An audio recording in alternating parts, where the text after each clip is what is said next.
Okay, so MamaMax. I've got this document here recapping most of the claims that have been made throughout the course of this Camden Gerard Davis situation. Obviously, this is not a complete view of MamaMax. If you want to know more about MamaMax, there's a lot of videos out there. Obviously, there's about 5 women came forward with abuse allegations against him. There's a long history of very embarrassing, cringy content he's posted to the internet, such as the Life Sucks videos, which are some animations where he fantasizes about violence and talks about how depressed and dark and twisted his mind is, like the average, you know, edgy autistic teenager would. But he is now, obviously, has been for the last couple of years anyway, been on this sort of pedo hunter shtick. And the latest manifestation of that, or one of the latest, as it's sort of morphed and shifted throughout the course of this drama, is this call out on Camden Gerard Davis, who is a cult leader and a sexual abuser that is helping several women who are his victims. So we've got a link here. Where does this take us?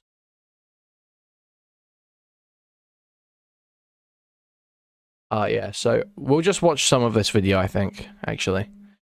So this is a little video called Brainwash Your Favorite Influencers, alright? So Max wants everyone to see this. This is important stuff, alright? So we will play some of this. I know everyone gets a kick out of this video. Obviously, many of you may have seen it already, but it is a very funny little video. Obviously, you've got to remember that the person that made this is like totally serious about all this shit. I mean, there's a bit of an art piece, but you know what I mean by totally serious. It's made sincerely. Very sad stuff. I'll just let it play for a moment.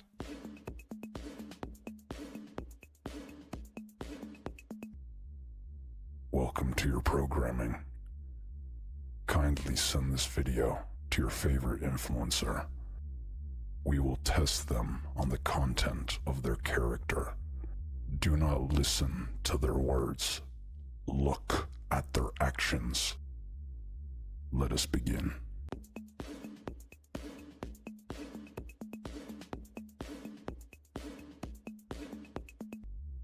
If God appeared before you and told you to sacrifice a child, would you do it?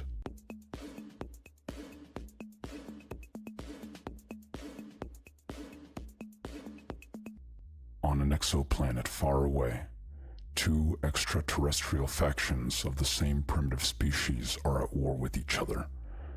They are both guilty for spilling the blood of children. Based on the pattern among this species, who will win the war?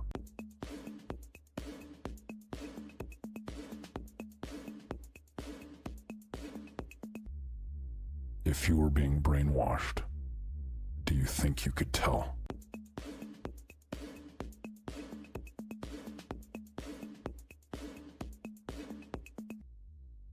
Thank you for your submission. Here are the correct answers. As previously discussed, your test scores will not be determined by your answers. It will be based on your behavior. Please proceed to the next section to complete your programming.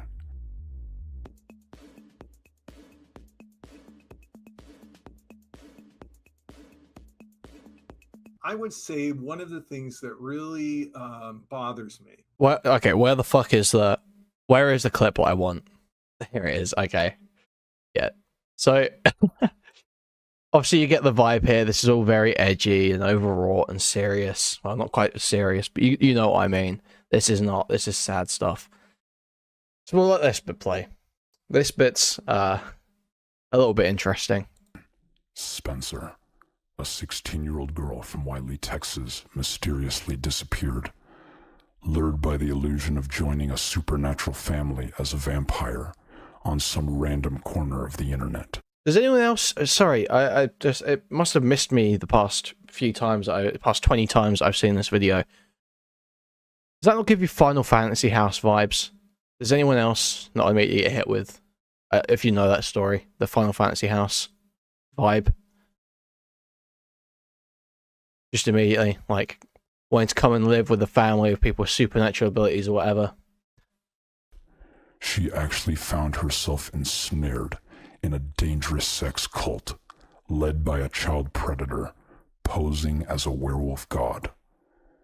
The man had recruited hundreds of young children.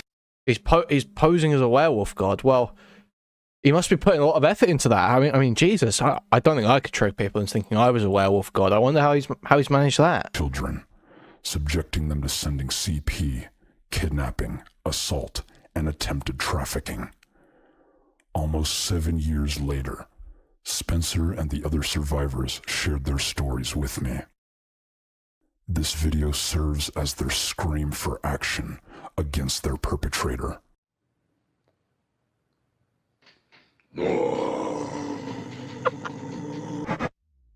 Oh man, it's always funny. It's always funny. It's never not going to be funny. And then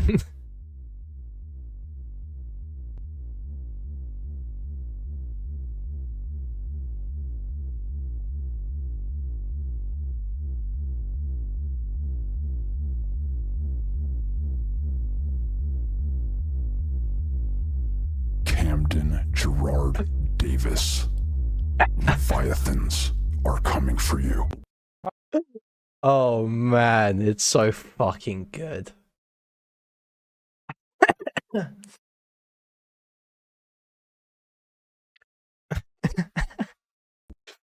So yeah, just like the spurgiest like Facebook video you've ever seen of like someone pretending to be a vampire werewolf. And it's like, Leviathans are coming for you. It's just such a mismatch in tone. Such a mismatch in tone. You got to kind of admire Camden in a way. Bro lives with his mum and yet is able to abuse over 1,000 people. I mean, listen, the game is game. Game is game. He claims Davis has hundreds of victims, though only 4 women seem to be involved in this thing. To be fair, they're saying he tried to get other victims to speak up. Okay. That's 12 minutes in the podcast, Spencer. We won't go through the podcast. Essentially, to coincide with the video we were just watching a bit of there, MamaMax decided to release, like, I think it's like 4.5 hours long, 5 hours, this podcast, where he just talks to one of the victims for like an inordinate amount of time about very little. So it's not really worth us digging too much into, but there are obviously some claims made about things that happened with Camden at various points in this video. Despite police supposedly not being able to do anything about it, even with hundreds of accusers, MamaMax thinks his YouTubers can, because I guess he thinks internet clout, okay, translates into legal social political influence. Podcast for Spencer claims law enforcement were notified by another victim. Okay, I think this is going to be a big claim. One woman who's directly helping Shelby Spencer Slayton definitely was reported missing in 2016, or at least a woman by that name was. She claims Davis is the reason why they disappeared. Mark podcast video. MamaMax claims his group of friends is currently working with the Atlanta Bar Association to bring Davis to justice. And to be fair, if that's true, okay. This is copied from another website. I think a lot of this is irrelevant now. His video is supposedly covering a story. He spends most of the time trying to grab the attention of YouTubers. So yeah, that was obviously in there. It was all about pressuring influencers, getting influencers to watch it. You know, that's MamaMax's MO though. As far back as people may remember the Pick a Side YouTube drama, where he made some video that edited Planet of the Apes footage over pedo allegations, and then said because YouTube was not letting him make money or something, they were on the side of pedos. I don't know, but very embarrassing stuff. This is just standard Max behavior. In particular, he complained about drama channels covering the Sniper Wolf story and acted like it was petty nonsense, people ignoring the real issues, completely glossing over the whole doxing someone and making him genuinely feel for his life thing. Guess he doesn't care about abuse that much when you can't exploit it for self-promotion. People also pointed out that her audience largely made up of children, so you'd think Max would find the behaviour particularly troubling. We've seen a bit of that. We've got a little bit of... We've got a little bit of the Sniper Wolf stuff here.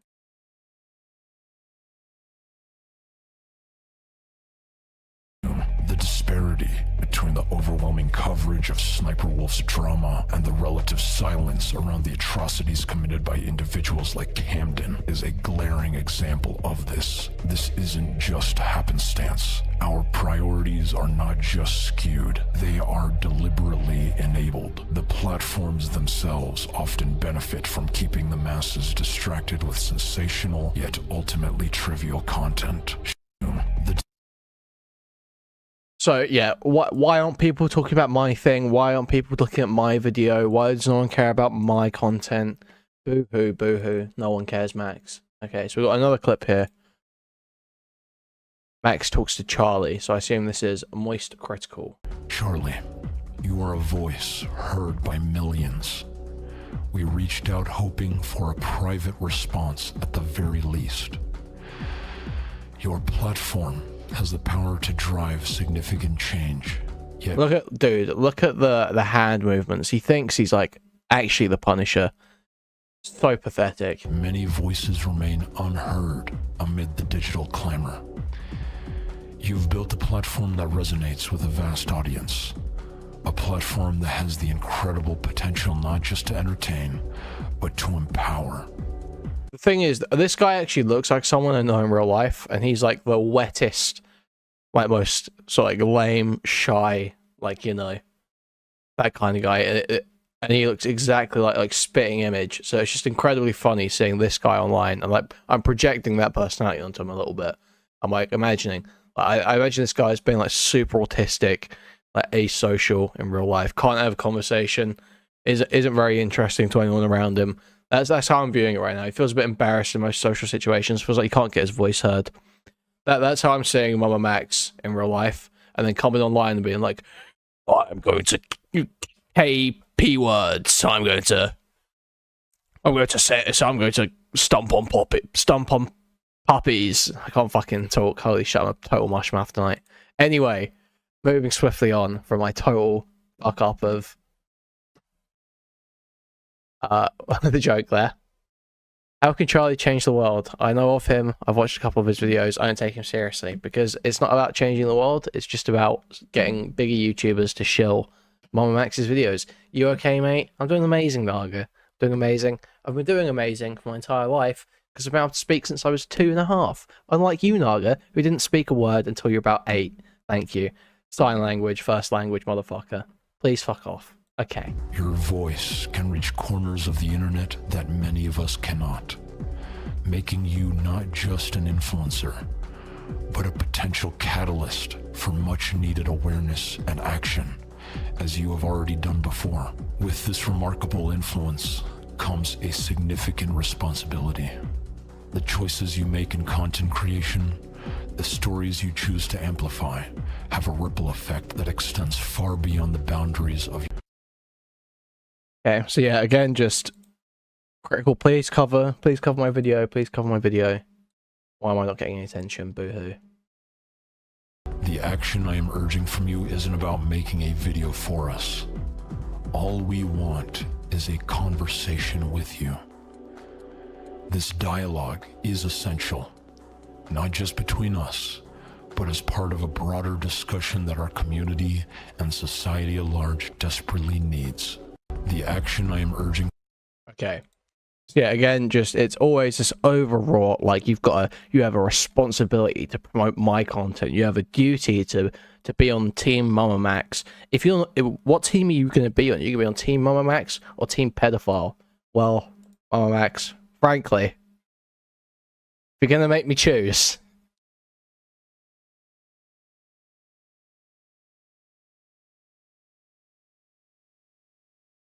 now, let's get back to this document. So that's about where we're up to. So yeah, he was also obsessed with getting Critical to cover his video for some reason, and when Critical didn't respond, he again resorted to his typical, "If you don't do what I want, you're a pedo," emotional blackmail. Yeah, this is standard behavior. He's done it to Tommy C back in the day. I know he's done it to lots of people. The whole pick aside YouTube was, that whole video was, "If you don't do what I want, you're a pedo." So in general, MamaMax is basically encouraging his viewers to harass their favorite influencers until they acknowledge and, of course, praise his video. Of course, anyone that doesn't is on the side of pedophiles. Of course. Now, one thing that's interesting to note, as you see him calling a bunch of different people pedophiles, is that MamaMax was actually reported to the FBI by a YouTuber by the name of Himpleton, because Himpleton saw it as his duty to report MamaMax to the FBI after seeing MamaMax upload a video which gave, I believe, direct and specific instructions on going out and assaulting people for being pedophiles. Now, you have to, of course, take that. Many people may be like, oh, you know, it's pedos. Who cares if you're saying you should go and hurt them? The thing is that you have to take that in tandem with the fact that he goes around calling everyone a pedophile on YouTube. Because what's essentially being said there, right? He's essentially saying you should go and assault Moist Critical. That's what he's saying. Which, I mean, I wanted to say, wait, disavow. But that is what's being said. That is what's being said, essentially. If he's saying, go and assault Tommy C, go and assault Moist Critical. Because he said, assault pedos, these people are pedos. It's like, it's actually one step removed. It's not even veiled. He's obviously got his audience primed to hate these people. So when he says pedo, it's like the Manchurian candidate trigger phrase. They target this person and they're just like, it's fucking over. And will harass the fuck out of them. Call him a pedophile. Smear him everywhere. Absolutely pathetic. I still have a hard time imagining Muta saw anything in this guy. He's the cringiest idiot. He's so obviously deceptive weirdo because Muta's a fucking moron too. Anyone that listens to Muta, anyone that watches Muta, you've not passed the smell test. You're below 100 IQ. You will not be going to Rapture. You will not be going to the moon colony. You will be left behind.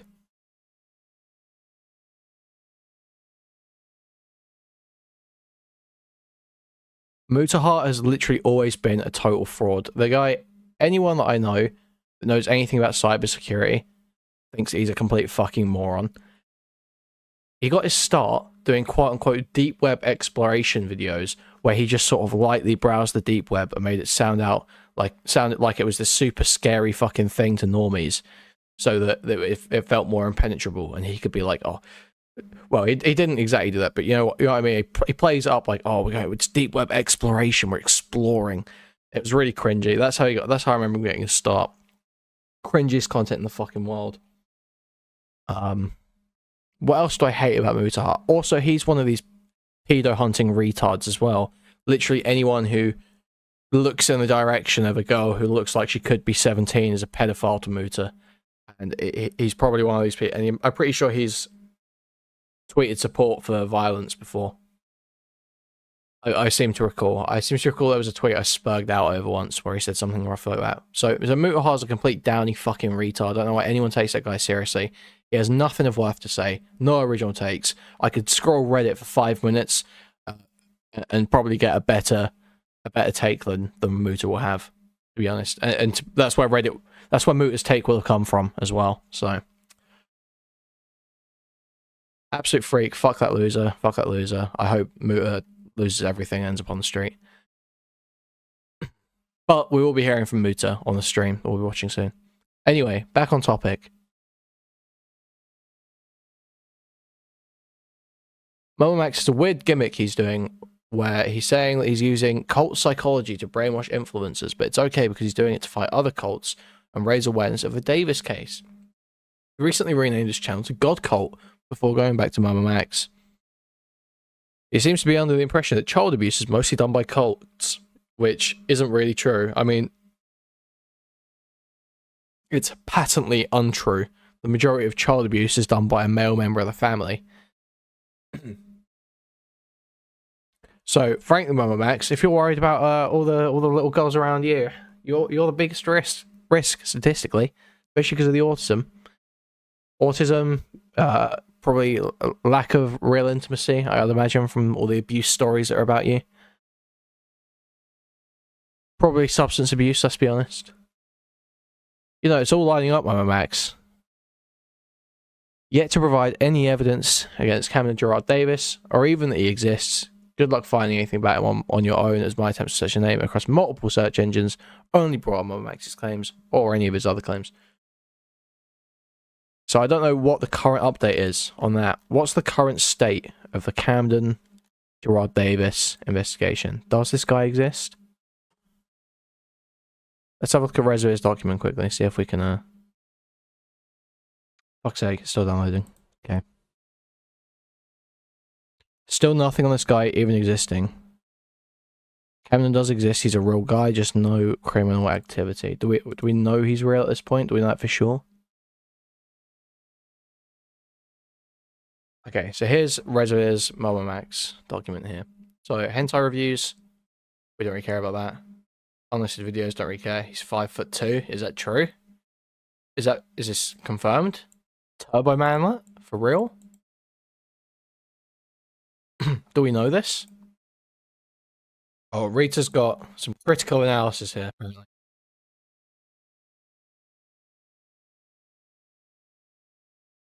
Breaking terms to let you guys know, I fucking hate Mutahar. Also, I believe it's been said before, but these retarded pedo hunt operations usually interfere with ongoing police investigations. That 1 is basically free OPSEC training for pedos, and 2 has no legislative backing, plus is arguably entrapment. My critical analysis of the situation. Yeah, I mean, I think everyone agrees with that. Everyone's on the same page with the pedo hunt stuff here, I think, but worth stating for the video. Okay, don't care about pick a side. That's not interesting. Where's Camden? Where is Camden? I don't see. Okay, so we did this big stream where he coped about it. So I guess some of the key points from this. I think someone said, have fun abusing your ex-girlfriend to him. All publicity helps at the end of the day, Max claims. So he just obviously wants eyes on it. Cried halfway through the Sound of Freedom movie. Jesus. His audience was saying it was borderline on harassment. I assume they're going after Moist Critical stuff. Okay, now I see why Reservoir can write these documents so quickly. That sucks. I made it look like a cancellation to get views. I think that catches up to roughly where we are now. Where MamaMax has been doing these repeated streams where he answers questions from his audience and debates, usually commentary YouTubers, on what are perceived flaws in his investigation or his video. And it's been going pretty poorly for him, from what I can tell. Oh, dude, we're about to go into a serious sidetrack, okay? Because look, I can see there's this clip. I can tell that if I watch this video back, this is going to make me rage. I hate this podcast. I hate the Some Ordinary podcast. I mean that. Where is it? Well, it's how I felt about the Some Ordinary podcast. The classic. The classic. Where do I post it? In the Discord, if you can. Do you have Discord?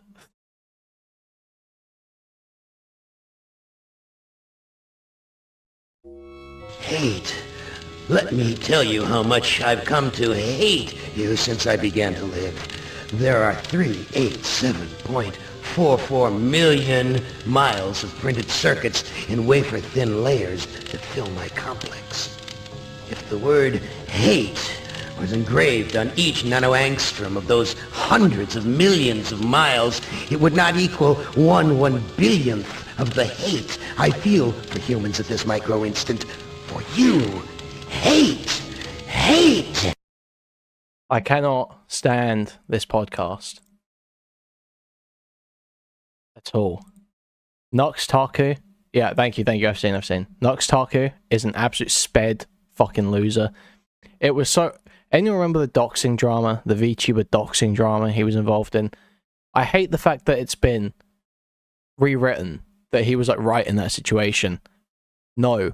I don't care who you spoke to in the V Shoujo, whatever the fuck it was, organization.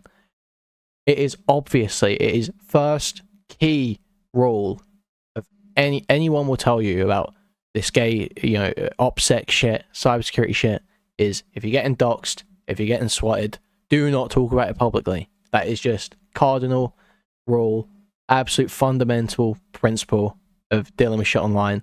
Do not talk about it when you get doxed or swatted. Do not bring attention to it. But this guy felt so fucking cool that he did some gay little detective game on the internet, some gay little Discord detective game where he sent like a couple of emails and felt like he was a super fucking badass, you know, cybersecurity expert.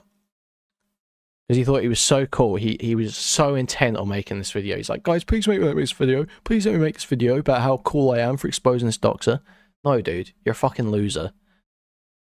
Nox Taku sucks. And also, obviously, there's the... Should we hit him with the classic?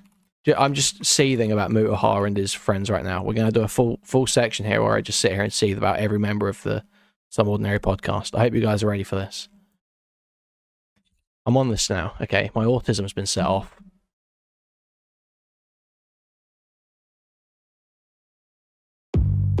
Yeah, thank you, I've seen.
Because I don't pull views like XQC. Streams on YouTube all the time. Like and subscribe. Just amazing, guys. And yes, he deleted this because anyone who had a brief moment of lucidity and sanity after making this would immediately remove it. You could not Batman could not torture me into making this video, frankly. Yeah, it keeps slamming my face against the glass, honestly. Stick it in my eyes, why not? I anything but that. Fucking hell. So that's Nux Taku. That's Nux Taku. Apparently someone's saying his VTuber stolen. I don't know if that's true. If that is true, that's fucking hilarious. I hope he is just torn apart. So the other one, the next one, Umperville. This guy absolutely sucks. This is one of the most boring losers on the fucking face of the planet. And you know what's hilarious as well is he just, like, without any evidence says that there's a bunch more harassment allegations against Tumad behind the scenes in his Tumad video, and no one ever presses him on it, and he just gets to say that and just never provide any evidence because it's just like, it's true, but it's true because Tumad bad, I guess. Very interesting stuff. Also, he's just a boring gay loser. He's like Wendigoon. He's like Wendigoon if Wendigoon was from Poundland. You know, Wish Wendigoon, bootleg Wendigoon, Down syndrome Wendigoon. That's who this guy is. Okay, he's like a vaguely right wing, like, but doesn't really want to say it because he's on lefty YouTube and he's worried that all of his friends will hate him. So he's a complete weak, spineless, you know, mirror, reptile, chameleon, social chameleon. It's pretty blatant. He sucks, he's not funny, he's not interesting, he's not smart, way overestimates himself. He got scammed out of a bunch of money because he tried to set up a sweet company and some guy lied up to him about the price of the machines or something. Yeah, hundreds of thousands. Got scammed out of hundreds of thousands when he's trying to set up a sweet company. Fucking hilarious. Idiot. Nice one, moron. Yeah, centrist amorphous blob. No flavour, no colour, nothing interesting. Just a boring retard. And then you've got Mutaha, who is just like absolutely one of the worst people on the internet. Not worse as in morally bankrupt or anything, just sort of like a terrible, boring, Dunning-Kruger loser who thinks way too much of himself. Look, see, this is how he came up. I mentioned this earlier. Deep Web Exploration. WTF is his video. Deep Web Exploration 11. It's just him clicking around like the most bland deep websites ever, trying to make him sound interesting. You're like, oh my god, you can hire a hitman here. You can't. Oh my god, red rooms exist, guys. Oh my god. I'm explaining very clearly why I dislike these guys. I've actually just given a series of reasons for each one. Why exactly I personally dislike these guys. And they're, yeah, and the connections, they're all part of a podcast together. They're about to watch a clip of them. And they're all friends with, or they were all friends with MamaMax, I believe. But like, this is just like the most Reddit goyslop content that you can ever possibly imagine.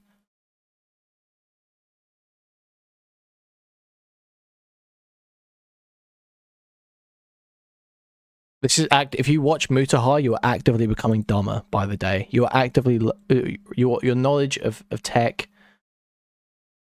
is actively regressing. Rita saying he made a video on some people I used to be friends with. It was pretty funny. I can't imagine what sort of people you used to be friends with. But if I want to ask. So that's these three. Now let's watch a clip of them talking about the MamaMax accusations. See if I pop a blood vessel. Oh, okay. What's this? This is interesting. I shouldn't have done that. Hi, I'm the original artist of the Human Sans fan art, and yes, he did use my art without my permission way back then. Wait, so it's ripped. His VTuber is just Human Sans from Undertale, and he's ripped the fan art of someone.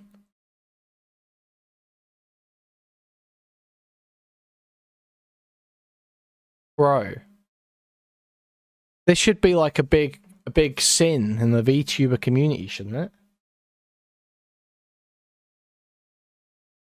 I imagine this is like a comedian selling jokes, no? Aren't you meant to have your own one?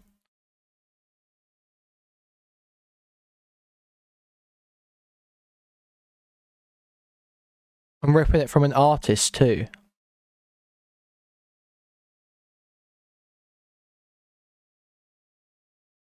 That's how I assume anyway. I'm not in on the VTuber stuff. I just hate this guy specifically. That's how it seems to me. It's like it'd be a comedian stealing jokes, right? He's like the Carlos Mencia of VTubers. It is, but he's already considered a cast out of the VTuber community. All right.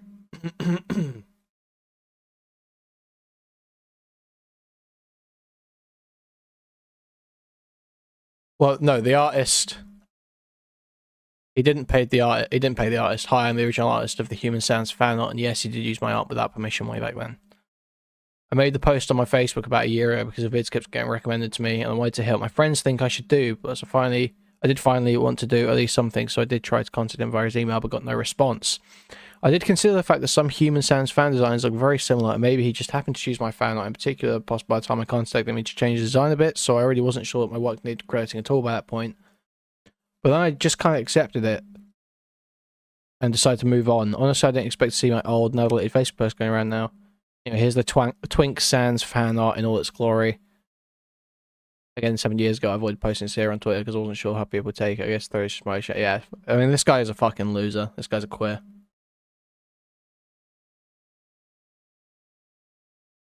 So let's watch this clip. I actually just watched the Wank, MamaMax yeah. video. On Mushmouth Night. Oh yeah.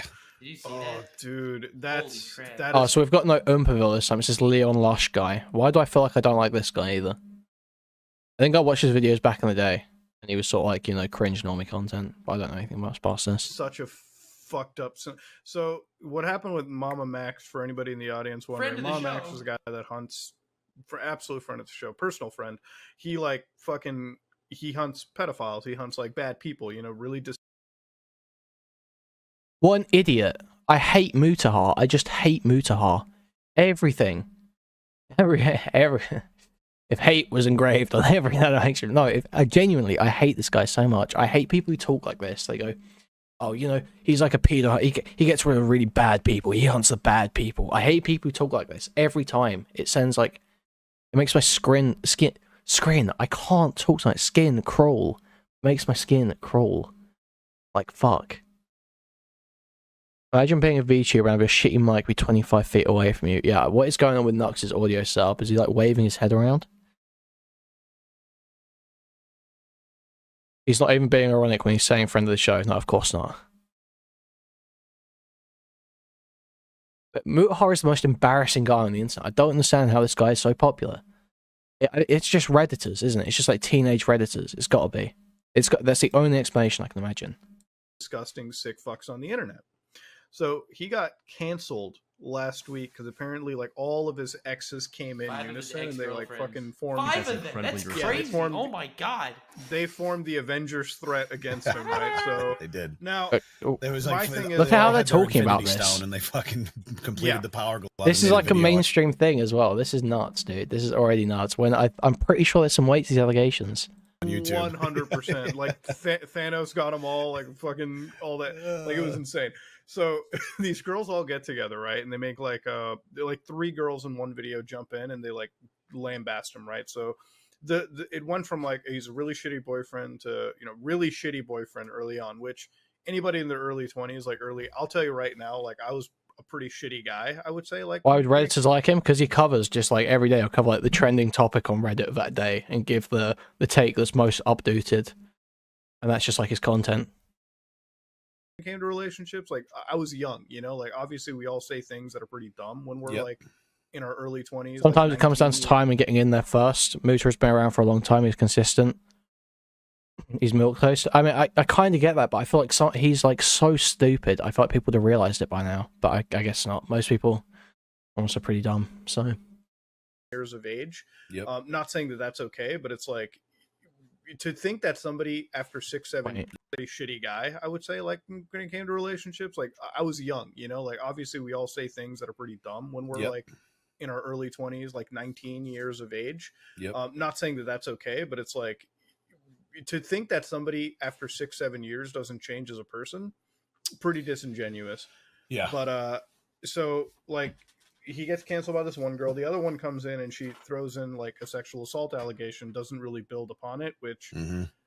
it, you know, it becomes a he said, she said, like to put it Mhm. bluntly. And then the third girl comes in and she's like the most excited person to discuss her like trauma, which to me was like super wild. Yeah. Anyways, all these girls come in, they bring up all these like allegations. And for me, I'm like, I typically do believe like anybody that's throwing out an allegation, like I have a belief Sure. like but it's my friend, so I didn't this if time. you're out there to throw an allegation when the world is against you, I think that leads a little bit, you know, of credibility. It's like, oh, you're putting yourself out there, you know, the whole world's going to lambast you, right? Especially Yeah, the other side that's you'd far have larger. to really be pushing it to just be making the whole thing Yeah. up, right? Obviously. Yeah. Exactly, right? Like Yeah. that's what I'm going to think of. But at the same time, like obviously wait for both sides because clearly in a relationship, there's 2 sides to these scenarios.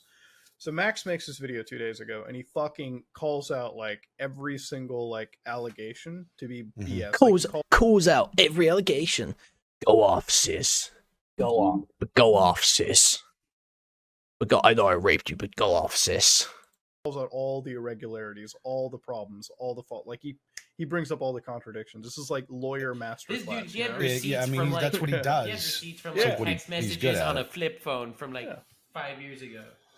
Like he And really was serious. about it. unbiased opinion, like I've known Max for years randomly. Like when I was first started to like make Oh, that's commentary videos freaking in awesome, 2016, dude. he was like in a small Skype What a good community. I was person in. to be He had, hanging like out with. 4,000 subs or something. So I've known him forever, back when he was doing like animations, kind of like pre-era of what he's really got into now. Always seemed like a Back when he was doing, you mean the animations about like shooting up schools, whatever the fuck he was talking super about? nice guy. But of course, everyone You never know, really. has their demons. But like I recently became aware of this like 3 days ago. I saw the video pop up initially from the girls that made this YouTube video, and then I watched another video from Max, which was actually like a month or two old, where it looked like he was getting ahead of it, but he was doing an interview with another smaller commentary Craig YouTuber. Beckett, Yeah, okay. And I watched that, and I didn't watch the whole video from the girls, but the gist of what I got was like Max is mean. He was mean to me. And then one of the girls, his main girlfriend, her biggest gripe was that he was 18 and I was, or like we started talking when I was 17. Yeah, and he said he was 18. Like that was her that was like her case. And Is that all the same shit he's throwing at Magnetar now? then like he waited till I was 18 until we started dating. I don't know. I was like, what? Yeah, that was her. Yeah, it was, And then I it was came like, out dude, you were that like she- 17, almost 18, and I guess said he was 18, but was really 20. Yeah, okay. Sorry, I got distracted. I got focused on this. I got focused on the Some Ordinary podcast. Let's move on. We'll come back to this. Okay, we're gonna rewatch that from the beginning after we've watched the allegation videos. Okay, because you guys don't have any context for that.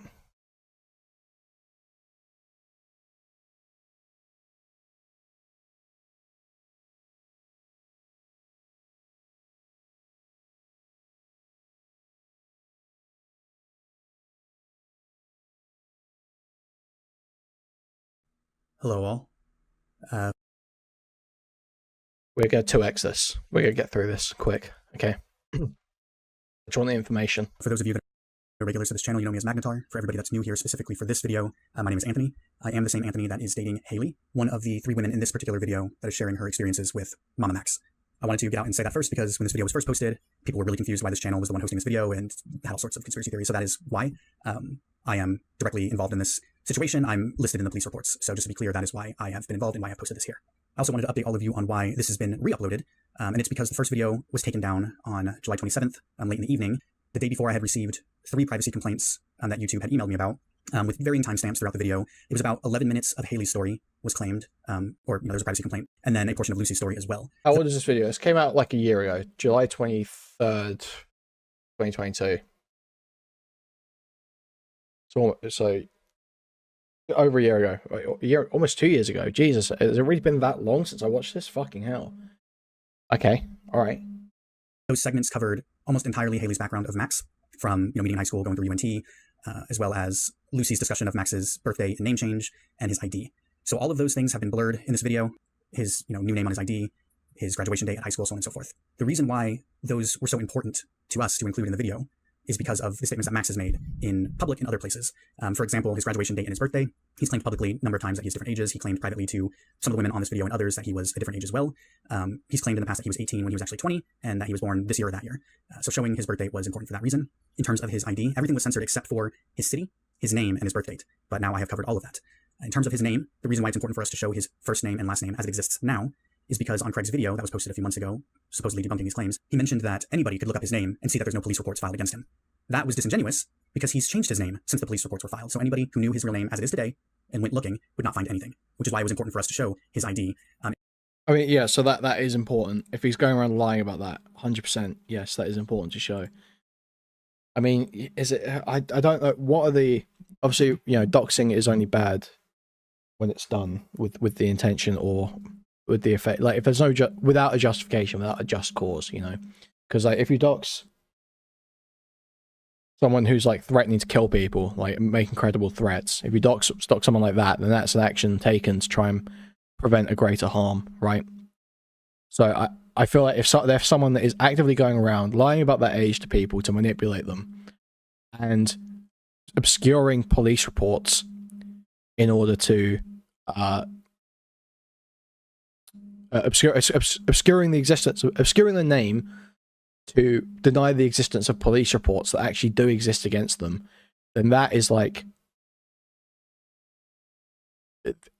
that's super fucking suspicious, and I think that creates justification for people to look into it more. compare it to the police reports and how he was, listed and named throughout high school and Haley's experience with him. I think that's all the forward that needs to be said about this particular video and its re-upload. I also just lying about your age to sleep with teenagers and giving fake names kinda sounds like chomo behavior. I would tend to agree. Me personally, I simply wouldn't do that sort of thing if I wasn't a nonce. Me personally, I don't know about Max. want to say that we will be putting together a more short-form, condensed video that's maybe 10-15 minutes long, summarizing these claims, the allegations that we're making, and which ones we believe are specifically criminal, which we are looking to take through civil litigation, and which further just highlight Max's character and his pattern of abuse. So hopefully we can get that together soon. We also are working to get 2 other statements together from 2 other women who have not been involved in this video just yet, their stories together and posted as quickly as possible. Which actually I should also mention that in working on that short 15-minute video, I hope to supplement some additional information and screenshots and details that we have that were either overlooked or just were not included in that first video for a number of reasons. There was a lot of questions and comments about certain things that we have. Magnetar, let's get the second video. Come on, dude. Let's get this 15-minute video with the extra evidence. Come on, bro. Responses and answers to, so those will be included. Get this shit out. Thank you all for taking the time to listen to this forward and for being here to listen to the stories. Please do so with an open mind and an open heart. Thank you.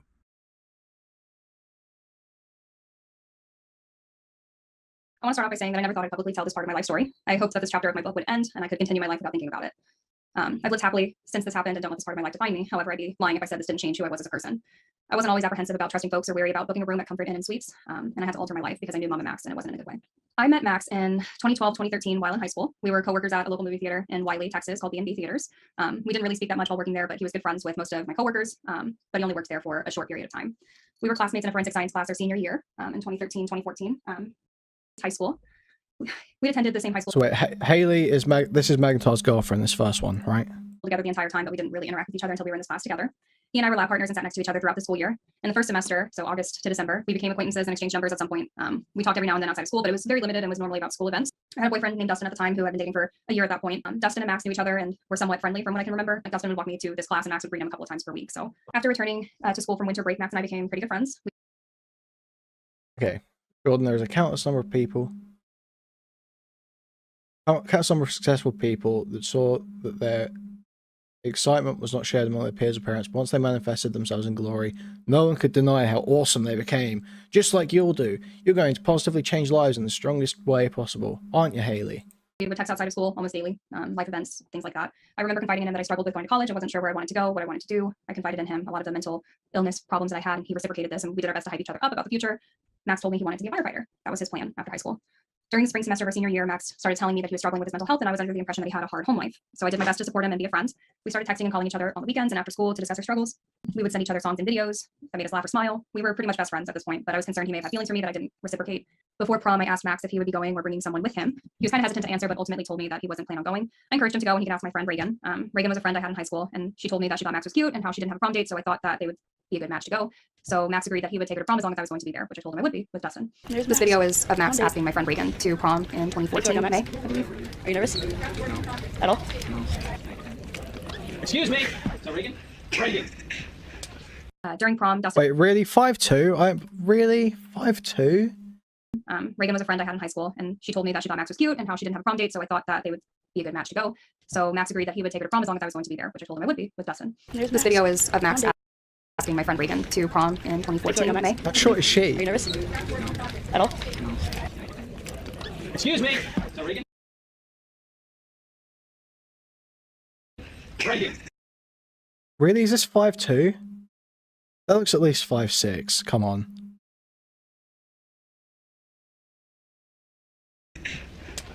During prom, Dustin and I met separately from the rest of our prom group that Reagan and Max were in for photos.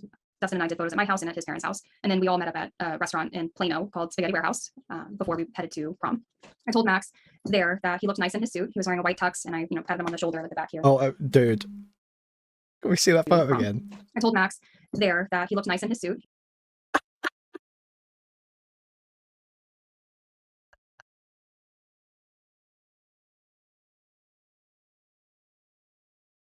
Imagine this guy breaks down your door with a shotgun calling you a pedophile.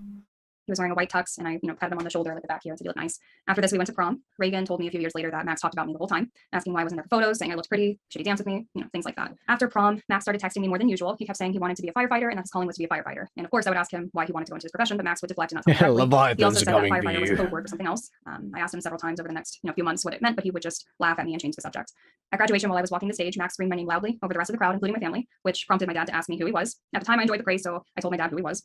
That night, Max texted. God, like, he's way taller than these girls. Come on. There's no way all these women are like 4'10".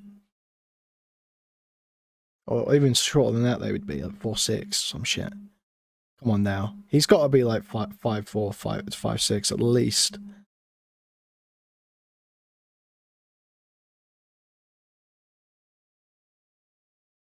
Me asking if I heard him screaming, and I said I did. This was the last time we were supposed to see each other, was graduation day, so we kind of talked about how sad that was, that we wouldn't see each other every day in class, and it's the end of high school. You tell everybody, we'll miss you, we'll get together, all those things, and obviously that doesn't ever happen, but that was what we talked about. Throughout the summer of 2014, Max and I kept up our friendship and communicated daily. Again, we were best friends, so I told him about everything that was going on in my life. I told him about my little sister's birthday party, which was happening at the end of June, and he just showed up. I didn't invite him, but I did tell him that it was happening, and he just kind of... He looks like, I worry that if he, on the off chance he ever sees this will feed his ego a bit too much, but he kind of gives me Elliot from Mr. Robot vibes here. Do you know what I mean? Look at like just his face. He's got that Rami Malek thing going on. That Rami Malek jaw going on. Stunted forward. Just like Shirk in the background, slouched over. Glaring. Showed up. I didn't think anything of it. They don't know I'm a pedo hunter online. But was a bit weirded out that he knew where my dad's house was. Yeah, look, honestly, bro, he looks like Elliot from Mr. Robot. But we were in a smaller town, so I kind of figured he just kind of knew. I don't know. It was a little weird, but I didn't think much of it. He didn't speak the entire time he was there, but was standing close to me throughout the entire day. When my dad asked me why he was there, I lied, saying that I invited him because I didn't want my dad to be mad that someone just showed up uninvited to his house. I also didn't want Max to feel uncomfortable because I knew that he had anxiety problems and wouldn't want him to feel weird about just showing up. So I, de-escalated that. One morning when I was working at the movie theater, Max showed up unannounced in his old uniform. He hadn't worked there for over a year, but walked into the building before the theater opened. My coworkers thought it was funny, but I felt a little uneasy. Max was asking if he could clock in and clean the theaters. I was on cleaning duty this morning, and while he was there, I didn't approach him and we didn't talk. I texted him later and asked why he showed up, and he said I wanted to work at B&B again, or something along those lines. He apologized for showing up and didn't do it again. After I turned 18, I got my driver's license, and that was in August of 2014. I texted him a photo of my driver's license, and he was happy for me and suggested I should take him for a drive sometime. I joked that he could just show up at work again, like he did that time, and we could drive around Wiley. So yeah, this is already, obviously, we can't 100% guarantee that he showed up without an invite here. It would be good. I mean, maybe she told him these events are happening in person or something. Yeah, so should we go back? Much of it. He didn't know everything that was going on in my life. I told him about my little sister's birthday party, which was happening at the end of June, and he just showed up. So obviously, the allegation here is that he's just showing up at events without being invited. Okay, so we can't prove that he wasn't invited here, but if he doesn't provide evidence in his video that he was invited, or at least something, then I mean it's sort of a he said she said situation, and it could be a misunderstanding, and the police report later also implies that at least on the end of Haley, there was some feeling that he was bad to have around, or that she didn't want him to have around. We can see that. I mean, he definitely looks out of place and weird here, but it could be a total misunderstanding. We don't know. We don't know for sure. You obviously can't prove a negative that he wasn't invited. So it's a difficult one. It's 100% difficult one, but I did tell him that it was happening, and he just kind of... I'm being fair here, okay, guys. I'm trying to be fair here. I'm trying not just saying MamaMax beats the shit out of women just because I don't like the guy. But we'll see. I didn't think anything of it, but was a bit weirded out that he knew where my dad's house was. But we were in a smaller town, so I kind of figured he just kind of knew. I don't know. It was a little weird, but I didn't think much of it. He didn't speak... Sucks at saying he said, she said. I suck at saying everything tonight, okay? I'm absolute mushmouth right now. The entire time he was there, but was standing close to me throughout the entire day. When my dad asked me why he was there, I lied, saying that I invited him because I didn't want my dad to be mad that someone just showed up uninvited to his house. I also didn't want Max to feel uncomfortable because I knew that he had anxiety problems and wouldn't want him to feel weird about just showing up. So I, Blackout He escalated document that. supposed to be One shown? morning when I was working at the movie theater, Max showed up unannounced in his old Where was uniform. He hadn't worked there for over a year, but walked into the building before the theater opened. It's coming up My now. coworkers thought it was funny, but I felt a little uneasy. Max was asking if he could clock in and clean the theaters. I was on cleaning duty this morning, and while he was there, I didn't approach him and we didn't talk. I texted him later and asked why he showed up, and he said I wanted to work at B&B again or something along those lines. He apologized for showing up.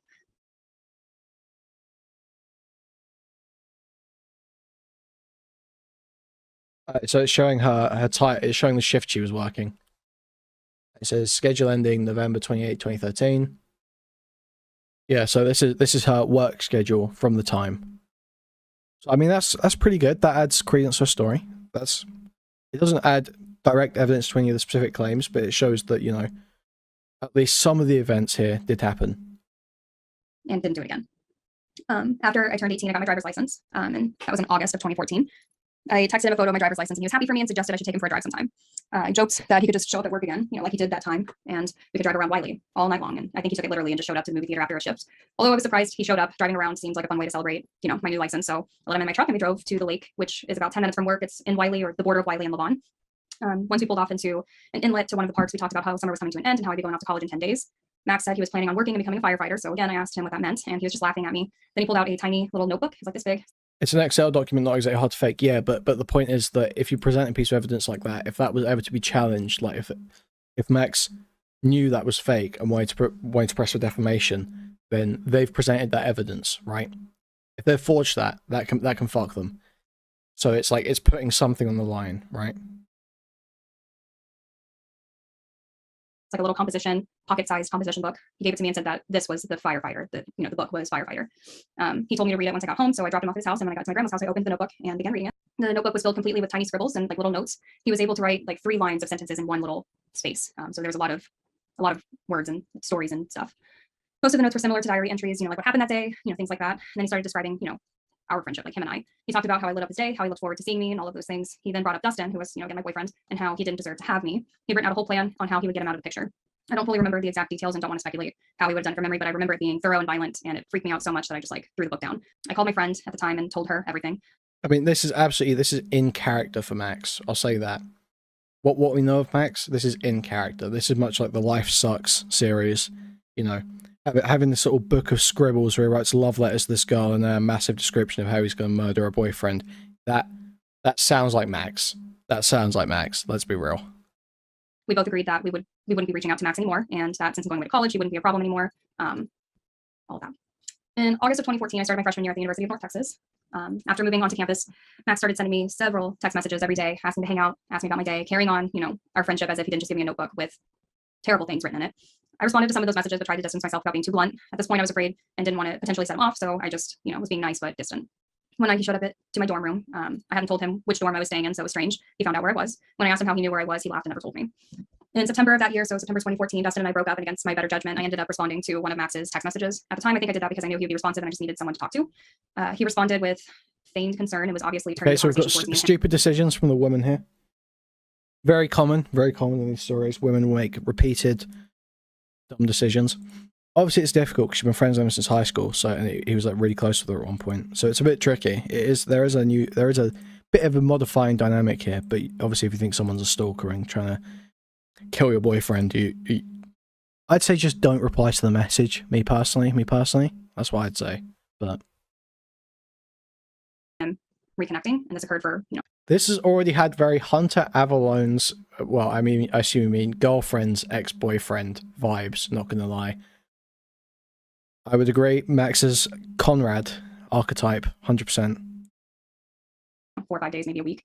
I started talking to my now partner, Anthony, in mid-October, like beginning October, mid-October. Anthony and I attended the same school since 5th grade and had many of the same classes, and he knew who Max was. I told Anthony that Max had been acting weird since I moved away to college, and Anthony suggested I cut off all contact with him.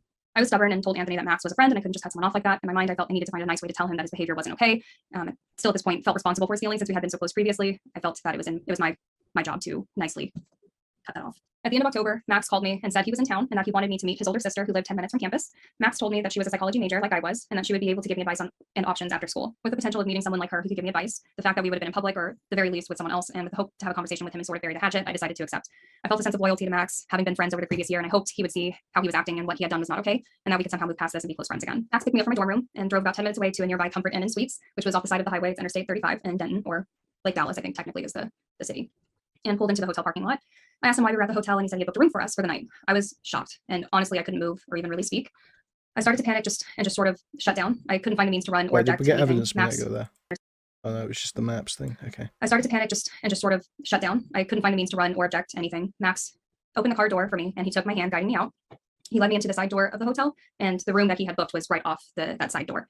Once we got into the hotel room, there was only one bed, and that's whenever I started to cry. I asked him if he'd be mad if I left, and Max was laughing and said that we were just here to hang out and to catch up on our lives. He was standing like in the doorway and wouldn't let me walk past him. Anytime I tried to get out the door, he would hold my shoulders or my waist, and he would just stop me. Honestly, I can't remember all of what happened that night, as I've done all I could to forget and move past this memory for years, but I do know that I was scared and that I was held against my will for hours. Okay, so big claims, big claims. I'd like to see at least some kind of evidence here. I remember being on my period and asking if we could go to the store so I could get tampons, seeing this as a way to get out of the room. But Max said no. It's obviously difficult to prove events that happened in a hotel room between just two of you there. But I ended up sleeping without a tampon or pad that night because he wouldn't let me leave. I remember telling him that I was talking to a new guy and that we had plans to watch a movie that night. Max said that I was lying about the movie date and continued talking about his mom and his sister. I eventually was crying so hard that I just fell asleep. I woke up to Max's hand in my shirt. He was like rubbing my back all the way down to where my shorts were, and his fingers were inside of my shorts. I rolled over and asked him what he was doing. He just kind of smiled, super creepy, and said that he was watching me sleep.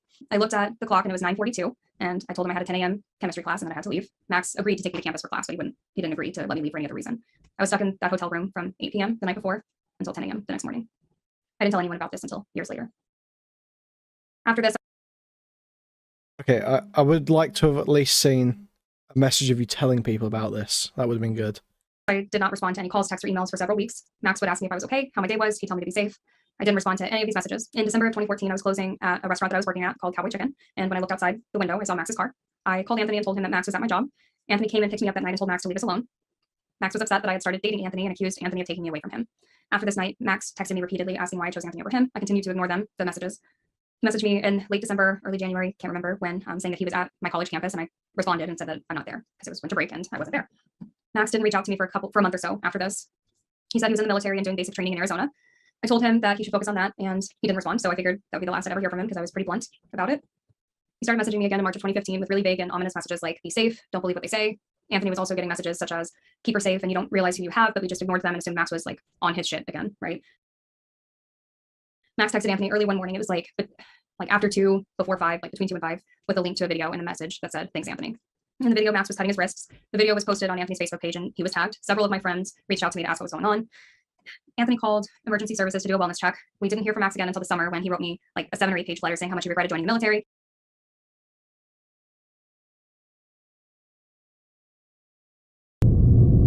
I was in the United States Army before I was discharged for attempting to commit suicide.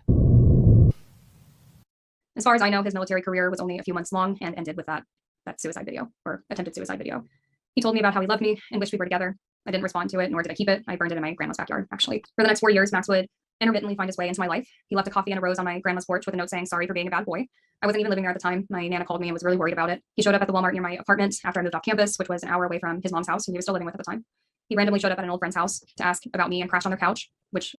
I mean, like, listen, at a certain point, I hate to say it, I've said it before, when somebody tells you who they are, believe them. If you got a guy who's going on YouTube expressing non-stop violent fantasies and talking about, you know, wanting to hurt people all the time, wanting to hurt people for hurting other people, you know, wanting to hurt people for, you know, perceived sex crimes, it's not a fucking far cry. If you believe all these things about someone, it is not a far cry to believe the rest of it. But he's telling you what he's like. He's constantly telling you what he's like. He is deliberately telegraphing this image. It was hours away. It wasn't even that she lived close. She was going to college in like South Texas, and he showed up there. He sent Anthony an apology letter through Twitter.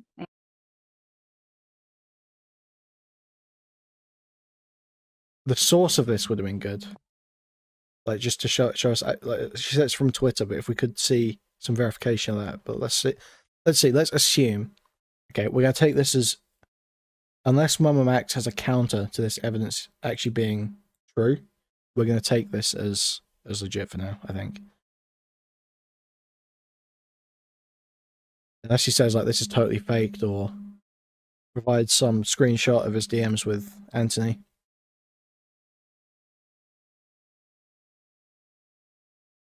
Let's see.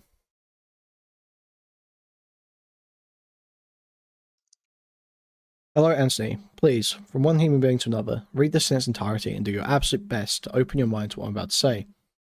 First off, I want to wholeheartedly apologize to you for what I did. I'm sincerely so very sorry, Anthony. From texting and repeatedly calling without welcome, to cutting myself and posting my bloody arm on Facebook with your name on it. Although an ambulance and doctor would have been a much more merciful and appropriate response to my circumstance, I understand why you decided to call the cops to put me under investigation instead. Okay, I agree I was becoming too much of a fanatic, and I can see how you concluded rehabilitation was the answer. However, I have never been and will never be a criminal. I was just simply too unstable for the conditions I was under. I hope you can understand me. This is written like Max. I mean, just... that's my immediate impression.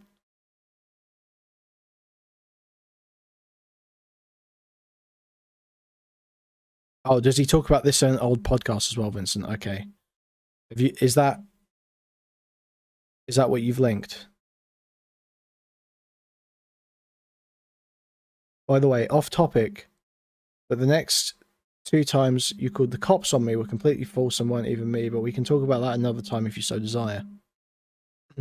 Okay, you want lower voice register? So it's been years since this happened, and you two may not have even conjured a single thought or care about me. I understand. However, I for one still have nightmares and pains of you. You and her, from what I did, and can't seem to find a way to mentally wipe it out of my head. So I thought the best thing I can do is to apologize to you two. To perhaps make everything okay, if I can. I know this may be asking a lot, but please try to realistically put yourself in my shoes, Anthony. Pretend my exact situation happens to you. From what you see, Haley, whom I'm sure you love, moves away for a while to go to a different school in a different city. You start talking exponentially less as each day passes, until you're reduced to a few text messages a week. You go to visit her, and she seems awfully standoffish and unfriendly towards you, as she pays much more attention to a new guy friend she met. You try to ask her questions, but she won't answer them straightforward, and gets angry when you try to pursue them.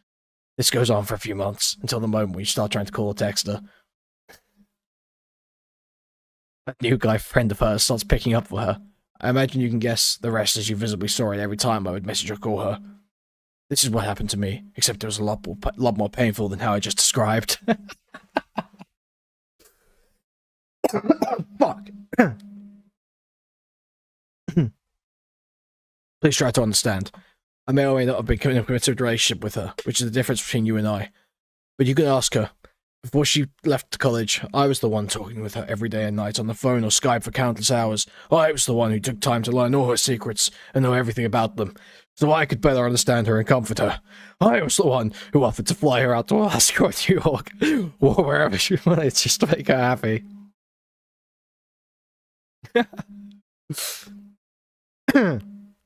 I can't do this. It's making me choke. I was the one who would constantly buy her food and clothes and gifts so she'd feel better. I was... Fuck.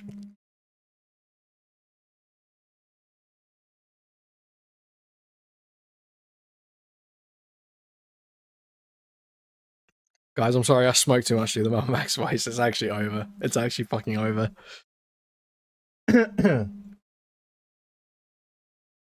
I was the one who would sprint over to her house whenever someone was hurting her, and so on and so forth. I did love her at that point in time, and from what she told me, she loved me too, many times, in fact. Perhaps not in the way I originally thought, but in a way to cause me to think what I originally thought, and in that way, I hope you can see the similarities. I truly hope you can comprehend why I became so ludicrous. I'm almost certain, and I think you are too, you'd probably do the exact same things I did. Perhaps even more if you were in that situation. Jesus. I've actually fucked my throat from that. Guys, why did you make me do that? Why did you make me do that?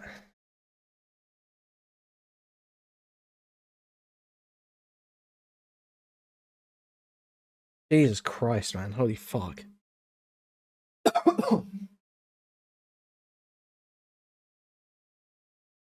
Fucking hell. We're not so different, you and I. I just want you to understand that. Of course, it does not justify what I did, which is why I'm so very sorry for it. However, perhaps the events that transpired will seem less monstrous and more human now. I'm very much human, not a monster. as much as it may have always seemed like I was. There's no need to worry. I no longer have a love for Haley, as it has completely faded over time and has been permanently stolen away by my Lucy. However, I still value you two as human beings and old friends, and if you or she would be so gracious to at least give me the chance for forgiveness, I would be eternally grateful for it. I know a political student such as yourself is more than capable of negotiating peacefully. Jesus. This is like anime talk. That's like anime talk. This is like high school anime talk. Please let me know if you'd like to discuss it, or even just have a chat about it without having to be hateful enemies. It means the world to me. Thank you very much for reading this, and take care of yourself, Anthony. Okay, so I don't know if you saw me say this earlier, but the letter is from him in his own video. He confirms it around 45. For your pain and suffering. Thank you, Thriller Manjaro, for the $5.36. I hope the MamaMax voice was worth it for half that letter. So this is admitted to being Max. I mean, this is even better. If this is admitted to be Max, this is even better than a text message from her to a friend at the time. Because usually one of those text messages that you'll present from a friend at the time will say something like, oh, you know, I really don't like Max. I feel like he really, you know, crossed the boundary. He's sort of like, you know, I didn't really want to hang out with him, but he was like really pushing to hang out. Something like that. It might say that. That might be what you get from a text message at the time. But this is like a full admission of like, there have been numerous times over the years where I have behaved unhinged and in a way that may make me seem monstrous. And I'm copying to the specific allegation that I filmed myself cutting myself and posted it on Facebook. So you're already like some weird stalker freak, like almost 100% here, just because of the fact you wrote this. Because you've admitted to some of the worst claims here.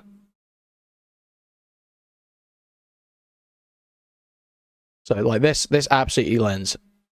If Max has admitted this, and we'll see that, we'll go through his video soon. If Max admitted this is him, this lends a huge amount of credibility to Haley's account. Because it is saying, yes, there was a continuous behavior that occurred over years where I was behaving in a way that was so out of the ordinary, people might see me as a monster. And I cut myself post on Facebook. And basically admitting to, you know, a lot of these things and apologizing for it. He contacted Anthony over Twitter a few times after that, and in one DM asked Anthony to subscribe to his YouTube channel, which I think was focused on mental health videos and hentai review videos at the time. And when Anthony didn't respond, he got upset and said something like he thought he'd get past it. He has no interest in ever associating with Anthony again, and then blocked him. He also expressed anger that Anthony had called in a wellness check because cops ended up coming along with EMS. At some point prior, he also accused Anthony of sending photos to a minor who was an old friend and who also happened to be Max's sister's best friend at the time that Max made the claim. Max never said more about that accusation, but said that if he were to ever end up dead, that he had arranged for the evidence to be released because he knew how you people are. He made these accusations and nothing else was said about it. We're not sure what that means. When Max posted a Q&A, which had been deleted but was re-uploaded by a different channel, he mentioned me and described how I called the police on him. He also posted a handful of videos that contained references to me and even quick cuts where text would pop up on the screen that contained hidden messages for me. And then I met her, and I loved her. And then I met her, and I loved her. What a freak. And then she started to ignore me. Then she started to fear me. Then she started to hate me. Then she dropped all contact with me and called the cops on me. Max found I mean, yeah, he's like, that's a lot of the elements of that story we just heard. So, this is like seeming pretty legit so far. Like, if you've got an admission to some of the worst claims, like cutting yourself, knowing it was going on over years, saying you were doing stuff wrong, and then giving evidence to the claims of her response to it as well. Like, yeah, that's pretty robust so far. While living in Texas, 4 different apartment complexes. I had to break my lease early due to not feeling safe at one of them. While living in Texas, I had to notify jobs and employers of Max and show them pictures so that if he showed up, they could turn him away. Anthony had to do this too. There are many reports to the police on my behalf because of Max.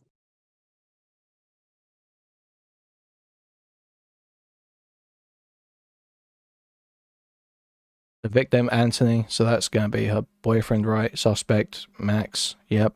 Okay, it seems legit. You could verify this easily. I assume this police report actually exists. I always stated in the police report, because this is a police report from the time. This is some of the best evidence, really.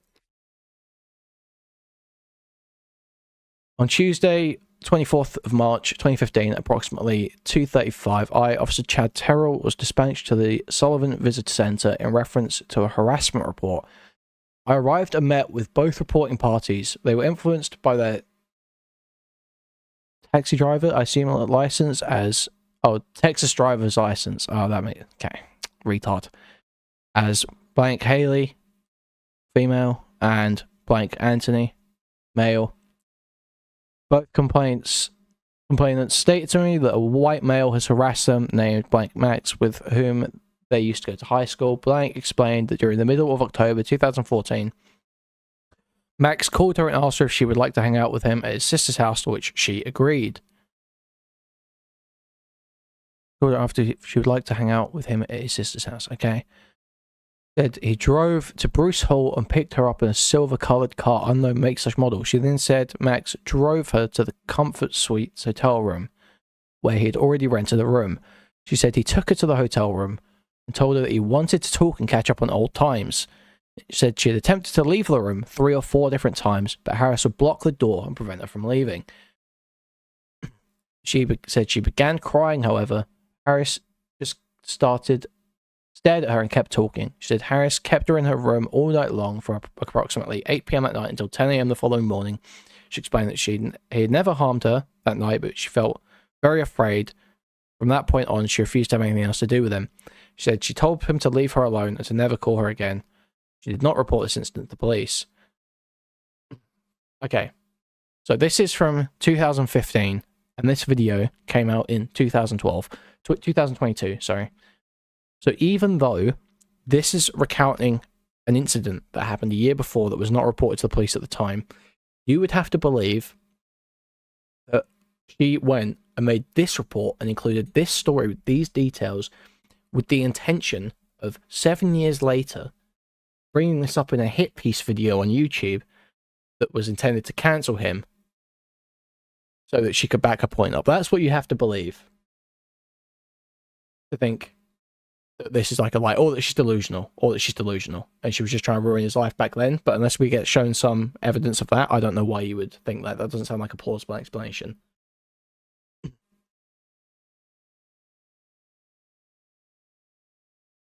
Sorry, because like going to the police, people don't tend to go to the police if they didn't feel something happened, or they feel really...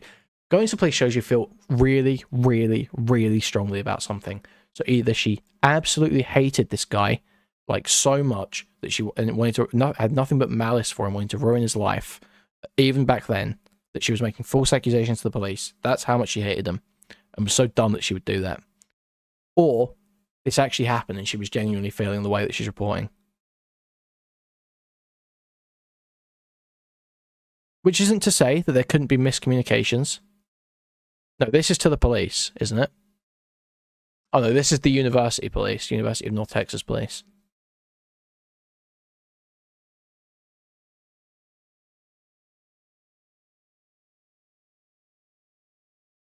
Blank said that she did not, so Haley said that she did not hear from him until a month or so later when he texted and said he was at University of North Texas.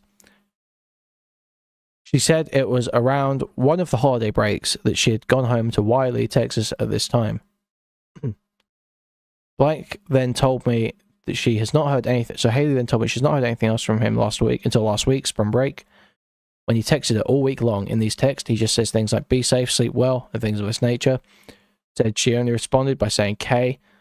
Said that when they were in high school, Max asked her, if I die, would you die with me? Haley feels afraid for her safety if he decides to come to Bruce Hall, since he knows where she lives. Haley told me that Max claims to be in the army and to be stationed in Arizona at the time. He also stated she would not be surprised if that is not true.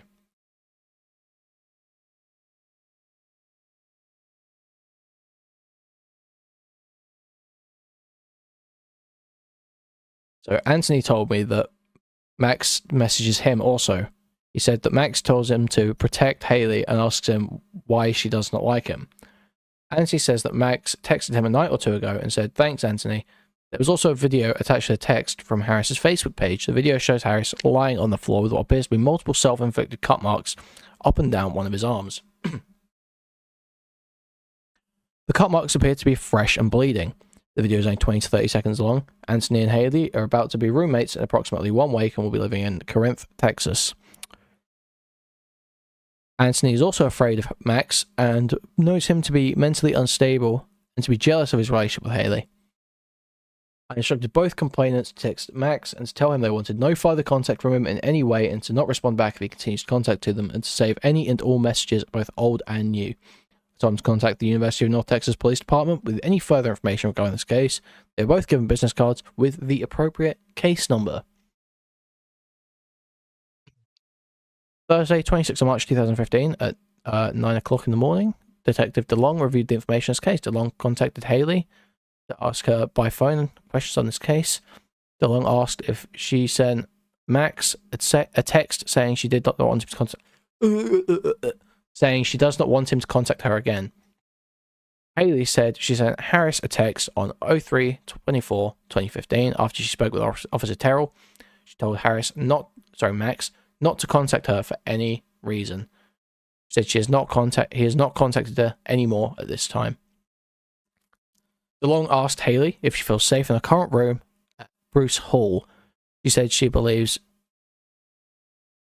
I assume she's safe in Arizona and feels safe at this time. She's moving out of Bruce Hall next when she's moving to going to be living in Arizona and feels safe at this time. Okay, right. She's moving out of Bruce Hall on Wednesday, April 1st, 2015, and moving in with Anthony somewhere in Corinth, Texas. Moving out of Arizona. Okay, right. Dude, I'm fucking retarded. Half this is missing. It's not making it easy at all. The last couple words of this are missing from a scan. Let's talk with RA and HD to inform information, just in case Max arrives to UNT before then. Fuck. Dude, holy shit, this is tripping me up. I need to stop reading. That's the issue. Reading is the problem. DeLong advised Haley to keep and document all communication from Max and to not reply to him. Haley, this one is. It's difficult because they're biked out too. Haley was also advised to call the police if she sees Max on campus. She said she understood the information and would let DeLong know if she needs anything else. DeLong advised Anthony of all the same information. Thank you. Okay. Wait, there was another one. Fuck me. Away. Anthony had to do this too. There are many reports to the police on my behalf because of Max.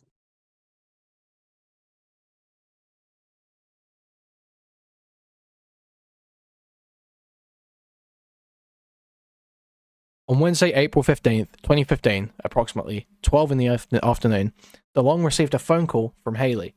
She believes one of Max's friends, I used to keep replacing the names, friends, is texting her random information now. She was not too concerned about it, but wants it to stop. DeLong suggested that she go to her cell phone provider and have them change her number. She said that would be a great idea. She'll change it today. DeLong advised her to contact him again if she has any other problems. Okay. This is all pretty good. This is good evidence. This is all good evidence. This backs her up a lot. Okay, now we've got another police report. So this is just police reports upon police reports. And it's in response to actions he's taking. So this is all pretty... This all seems legit. I don't see much reason to doubt her story at this point.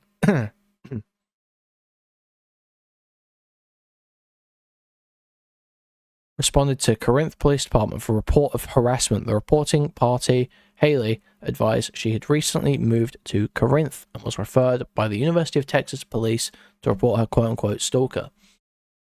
Haley explained the situation and her fears about Max possibly hurting himself or her. In a brief recap of Haley's story, Haley has no intimate relationship with Max, nor has she wanted one. Max professed his love for her verbally in videos and even physically by detaining her at one point in her history. It's one way of expressing a desire for intimacy. Haley, Max, and Haley's current boyfriend Anthony all grew up together in Wiley, Texas. Haley enrolled at UNT last year. Max showed up at UNT without calling Haley or knowing where she lived, just to make contact with her. Max also followed Haley to work, and now has advised UNT officers he knows Haley lives in Corinth now. There has been a series of events where Max has harassed Haley's family and friends all over Texas to obtain information about Haley. Max has been known to make suicidal statements, to also cut multiple slashes on his arms to show his pain for Haley. There are various videos on YouTube with Max professing his love and saying he can't live without Haley. Haley is concerned Max will show up at her apartment in Corinth, Denton County, Texas, and possibly hurt himself, attack Anthony, or even attack her. Haley does not have any evidence of crimes being committed in Corinth at this time, but wanted us to be aware of the ongoing issues. So yeah, so it's not even like she's trying to destroy him, because she's not saying press charges or anything. She's just notifying the police so that she can feel a bit safer. So the idea that this is motivated by malice does not seem to hold much weight.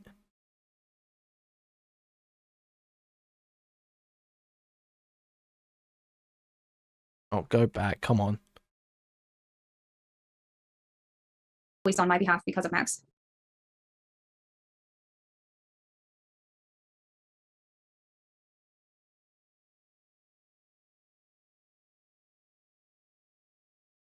Nature harassment. Notes. Contact caller, have him come outside.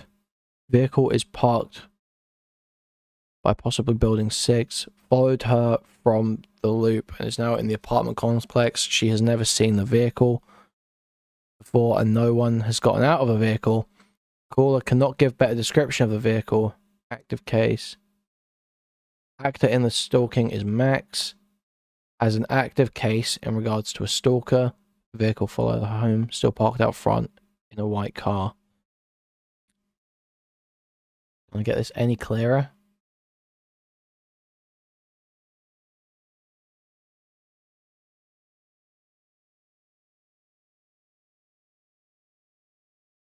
Advised subject was commenting on her social media after being blocked. Attempted contact subject via telephone. Caller is in Plano at this time. Actor Max. Caller is blocked a mail on her social media. Made a new account and commented on posts. Has filed on the mail before the harassment. Okay. And we've got this police department. Contact by phone. Stalker has been stalking, reporting since 2014. Been showing up to apartment for the last year and a half. Been seeing him recently. Needs to file reports to show apartment complex. She is having to move as a result. Okay, so this is backing up there. She had to move. She's used it as evidence for, assume, get out of like a deposit, last month's rent or something. I don't know, to break her lease. It's something like that, I guess. There's going to be something contractual that she's using this as evidence for, so that she can move because she's been stalked by Max. Stated that she saw Max in the parking lot of Target on Preston mid-January. Also saw Max in a white, sitting by a building. So sitting by a car. Sitting by the building across from reporting's apartment building.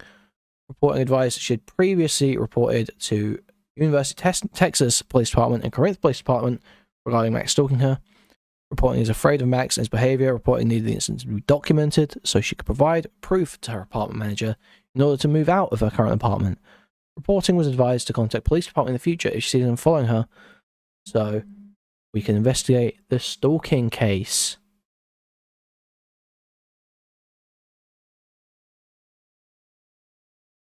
It took me several years to. I mean, so yeah, when you've got like 6 fucking police reports over a series of years about numerous different events, like, I don't know what better evidence are you looking for here other than just like videos of this happening. What better evidence? And like screenshots of the social media posts, I guess, but even then that's not backing up the strongest claims. This is better evidence for the stronger claims.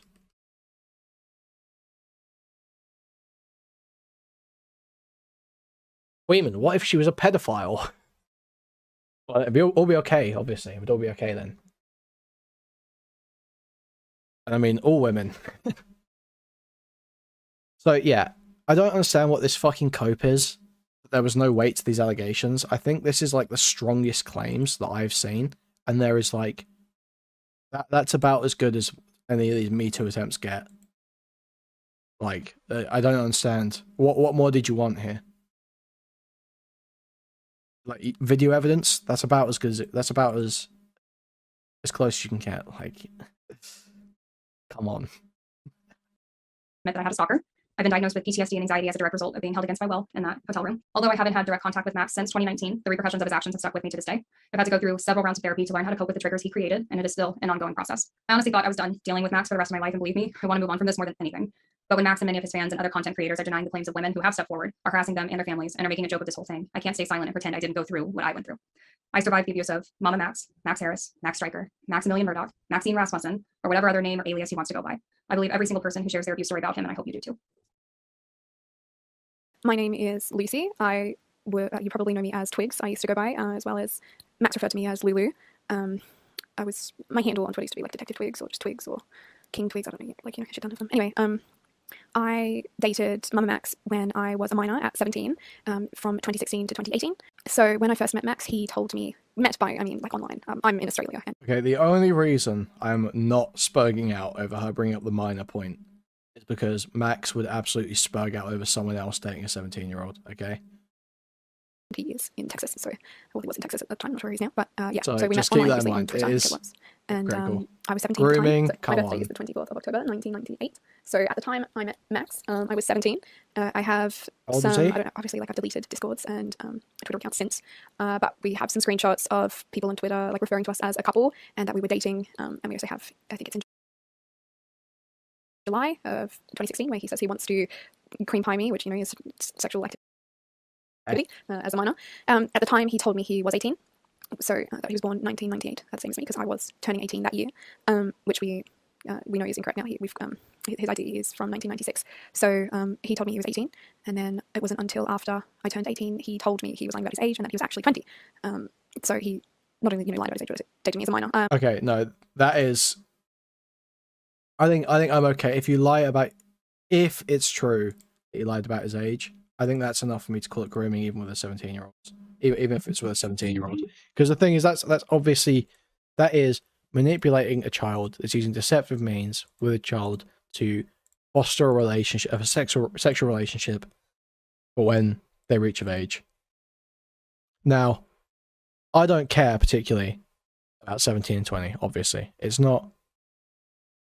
It's obviously not crazy stuff, but it's not about the age gap, really. It's about the behaviors that we're engaged in to obtain the relationship. However, there's no evidence that he lied about it. I haven't seen any evidence that he lied about it. We'll see. And it's certainly weird, yeah, especially for a so-called pedo hunter. Exactly. I figured, because I was naive and young, that if he was... Yeah, so we'll revisit the Some Ordinary podcast in a moment. Obviously, Lord Mathis is pointing this out. This is that video they were coping about before in that stream. Lol, no fucking way. How are you going to deny police reports, bro? Like, it's nuts. It's nuts. We'll go back and we'll watch that clip again. But that's obviously why I wanted to watch it. I'm slightly, I don't understand why Lyrics has bought into MamaMax's response either. I think a lot of people have just done the thing where they watched his response, and because he acts very confident about it and throws up a lot of screenshots on screen, they assume it's all true. But we'll go back, we'll watch MamaMax's video and we'll see if he's got any counter evidence for these claims. On the same year as me, doesn't really matter. He's just turned 18 and I'm turning 18, so it was fine. But yeah, he was actually lying about his age and didn't tell me until I was actually of legal age, so he did that on purpose. He was talking about flying me over to Texas before I was 18 as well. Like, as a minor, he was talking about flying me internationally to see him.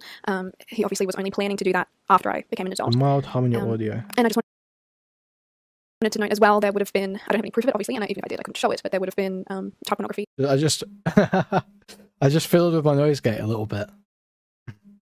In that case, being shared, obviously, Snapchats and yada yada. I was a kid.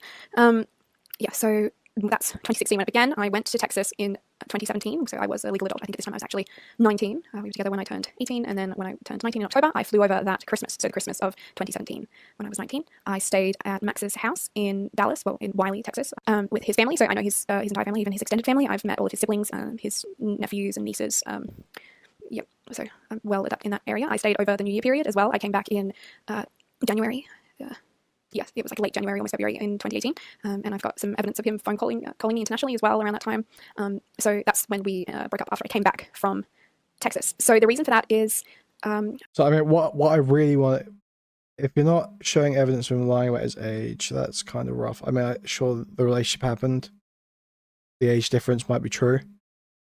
The times at which he said, but I'm not... The issue would be him lying about his age, because 17 and 20 isn't a massive deal. But if he was lying about his age to secure that, then that is fucked up. I believe it was just after Christmas. It wasn't New Year's at that So time. this one isn't. It was like the in-between period, a couple of days between Christmas and New Year's. And we went to Six Flags in Arlington. I've got a photo of us, and I've got like a refill cup of the hot chocolate they had.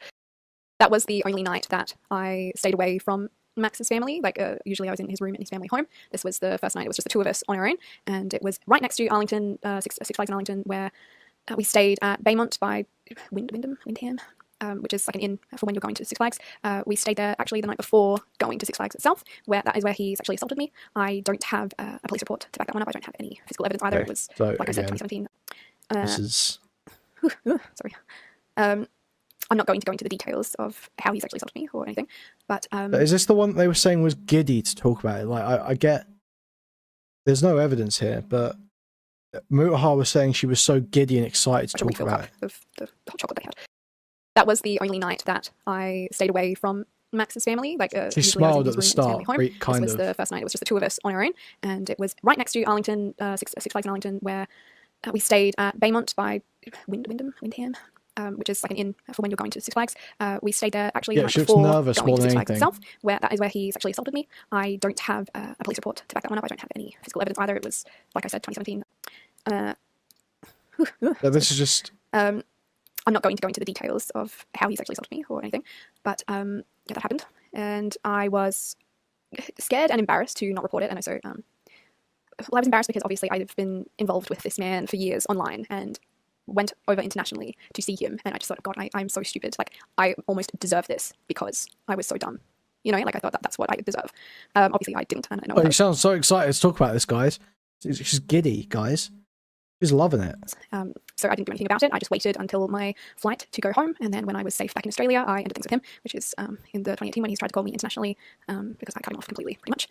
I just wanted to make note of a couple of things as well about Max's narcissism. Is that in evidence to back that up, he will never go to the women that he's seeing. They always have to come to him. He'll pay for that. That's fine because he is isolating you. He will, like, obviously he paid for my flight to go to Texas, so he could, like, obviously afford to come over here, but he didn't. He wanted me over there so he could control me and isolate me. And obviously I couldn't drive at the time. Okay, that's... I mean, yes, it would have that effect, but also, to be honest, if I was in Max's position, I was going to be either flying to a woman or flying her to me. I mean, yeah, I'm not leaving my house if I don't have to, right? I'm paying. I wouldn't say that that's the only reason that someone might do that. Couldn't drive in America, so I relied on him for that. I relied on his family, and I relied on his place and his space. So it's a control factor.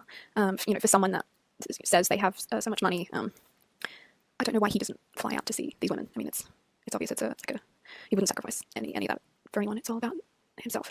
Sorry. But yeah, I'm just thinking like of what I have evidence of to talk about. I don't want to talk about anything that I don't have like a photo to go with it. You can cut that out. It's fine. Yeah, this is kind of lame. Right, this is like, hungry, yeah, you should be flying to him. He's paying. What the fuck? Sushi in a second. I'm just loading up the Google thing. He's not paying for your. Paying for his own flights? You joking? No, get off your ass. I was a minor. We've got evidence of him dating me as a minor. I've shown my ID with my my date of birth on it, which is the main thing. The main thing is. I mean, yeah, if she it seems like she can back up the claim that she was a minor when they were dating. Now, I don't care about 17 and 20, but it does show hypocrisy, MamaMax. It does show hypocrisy, because he absolutely won't care. So I like that that's in there, but I mean, obviously there's no evidence for the strongest claims of this. That I'm the only girl that we know of that he's dated as a minor. I think he learned from that experience and knew not to do it again, which is why he waited until Ollie was 18. He was friends with her with the intention of taking it further. When they were when she was of legal age. So he's learnt from that. Or it could just be he thought of his image, because he knew that if online they found out he was dating a 17-year-old, regardless of the state's law, he would look bad. So Max is a massive narcissist. He takes advantage of insecure women and minors, evidently.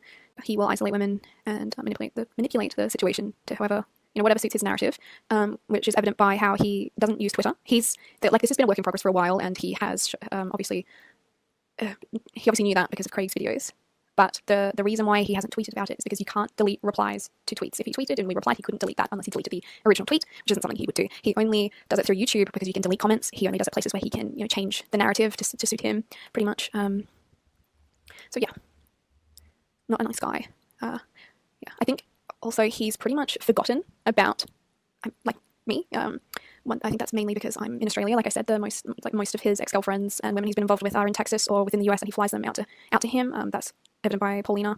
He did the same with her, isolated her from everyone else. So I think he pretty much didn't think I was a threat being in a different country and just completely forgot. The most concerning thing is how he has had, since being in school with Haley and up till now, he's been involved with so many other women, but he still holds on to Haley for some reason. Like Paulina said, how he used Haley's last name as an alias. I will have my Instagram and my Twitter in the description, so then if anyone has any other questions, then they can feel free to message me on that. I can go into more detail of certain things. Like I obviously don't have. I'm not here to talk about the nitty gritty. It's just the fact that I was a minor and he sexually assaulted me. He sexually assaulted me as an adult, but he dated me as a minor. That's basically what I've got to say. Anything else? Feel free to contact me. And just wanted to make note of, just because I don't have a police report or any evidence of the sexual assault that happened outside of Six Flags Arlington doesn't mean that I won't. Like, it doesn't mean that I can go and file a police report. I just, at the moment, don't really deem it necessary because I'm in Australia and he's in the US. But it's something that I would proceed to do if we need to take like larger legal action. But yeah, at the moment it's okay. He should do that.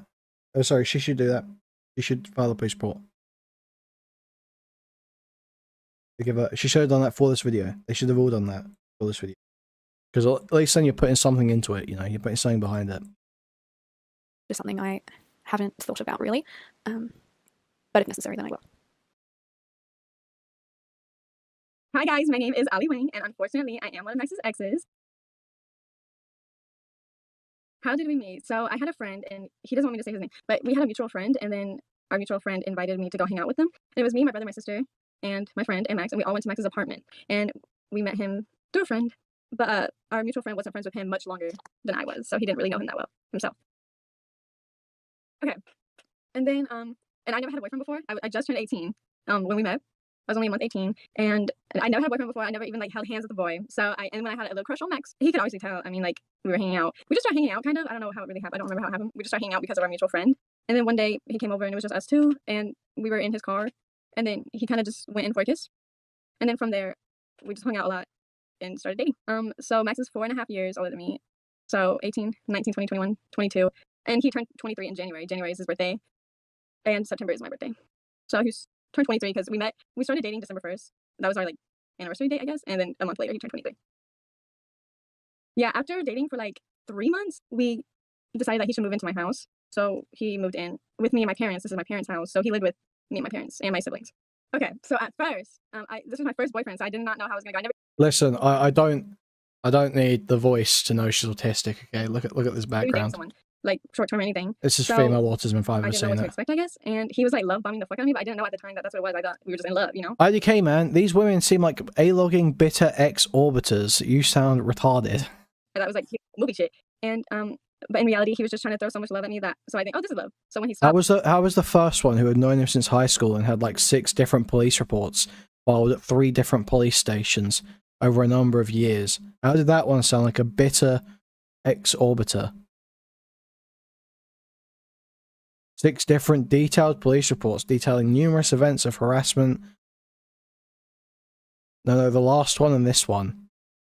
Okay, but the last one had evidence that he knew she was under 18 when he started pursuing a sexual relationship with her, which does show hypocrisy in Max. And this one is nothing to do with being an orbiter. This one was started online, but this one's nothing to do with being an orbiter. This one they just started hanging out, I believe, in Texas as a result of a mutual friend.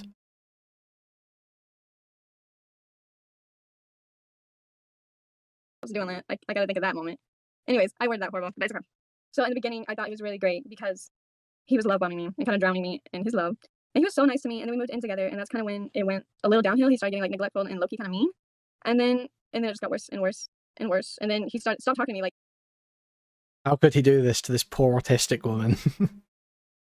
Deeper Armor could save her. Deeper Armor would save her from MamaMax. We lived together, and we had 2 separate rooms. We had like an office, and then we had a bathroom that connected, and then our room with a bed and stuff. And he would lock himself in his office and just stand there all day. And then when I went to work, that's when he would go to sleep. Literally, he slept while I was at work for 8 hours. And then as soon as I came back home, he would go back in his office and lock himself in there. Yeah, actually, way after we broke up, he admitted that he was watching funky stuff. I don't know what YouTube censor is. He was watching funky stuff all the time. He had an issue with it. And I think it started because I didn't want to get jiggy all the time. So there was a ton of red flags, but again, he was my first experience in this. So I didn't know the difference between like red flags and green flags. And one of the huge, probably the biggest, and I should have known this one regardless of being knowledgeable, but the biggest red flag was when I was on my period, and he was trying to convince me to go rubberless, I guess. And he was saying that you can't get pregnant on your period, like let's just do it, you can't get pregnant on your period. I was like, that just seems a little wrong. I just don't believe that. And then he was like, okay, I'll look it up. So he looks it up on his phone, and he's like, yeah, it says it right here, like you can't get pregnant on your period. And then I was like, but can I see it? And he was like, oh, you don't trust me? You don't fucking trust me? I was like, I just want to see it, just for my own reassurance. And he refused to show me, and then like guilt tripped me, saying, oh, you don't trust me. And then I was like, oh, I don't want to feel like I don't trust him, so obviously. This is the actual Mr. Girlstrat, isn't it? This is the I'm not showing you my my STD results. Based. I did what he asked, and then immediately afterwards, I go to the bathroom and I look it up myself, and it was obviously wrong. You can't get pregnant on your period, and I cried, and then I cried. So that was the biggest red flag. Yeah, that was so stupid of me to even like let that happen.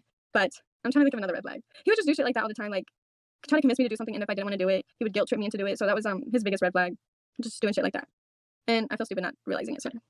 So before he was locking himself in his room watching could stuff. Like, I wish they would at least show texts or a friend talking about these events or something. Try to get jiggy with me, and it doesn't seem like we've got any evidence here. There was times where I was like, no, and then he would like get angry, and he keeps claiming that I was like asked for it, and I really didn't. I think I did give him permission, and then he did it, and then I was like, I don't like it at all. Actually, I hate this, and he didn't really take it seriously when I took it back. So yeah, he would do that, and he did it a lot, like probably for like a month straight. He was just doing it, and like it was like at 7 a.m. when I was sleeping hard. He would just kind of wake me up like that. So actually, that's when we broke up, and we lived together. When we broke up, and the day I broke up with him, the day right after he moved out, like all this shit and moved out. So, but I broke up with him because he was being so super neglectful. I did not break up with him for the actual things that he did to me, because at the time I didn't realize, and I thought, oh, he's my boyfriend, it can't be this or it can't be that, because I thought it's your boyfriend. But even though it is your boyfriend, girlies, it's still that. Okay, anyways. So he moved out the day after, and then and I felt literally like so much weight was lifted off of me. I was like relieved that I was like, finally I fucking did that, because this is something that was on my mind for a minute, wanting to break up with him. And when I finally did it, I cried like tears of like relievedness. I was like, fuck, finally. So I wasn't really heartbroken, because it's something I was already heartbroken over like a month ago in my head. And then he kept coming over after a week, and like at like 4 a.m., 5 a.m. And he kept coming over uninvited. I didn't really invite him at all. I did not want to see him, but he wanted to see me. And then finally my mom called him and was like, if you do this again, yeah, there's no evidence here, so I'm just gonna let this play. And uninvited. No. That's probably the biggest issue. But then he knew my family schedule. He knew when my parents went to work. Spit your shit, queen. And he knew when I went to work. And he came at a point where he knew my parents were gone. And it was right before my shift at Subway. And he came in my room and he shut the door and he locked it, like uninvited. And I was just sitting on my bed across the room doing my makeup for work. And I was just like, what the fuck are you doing here?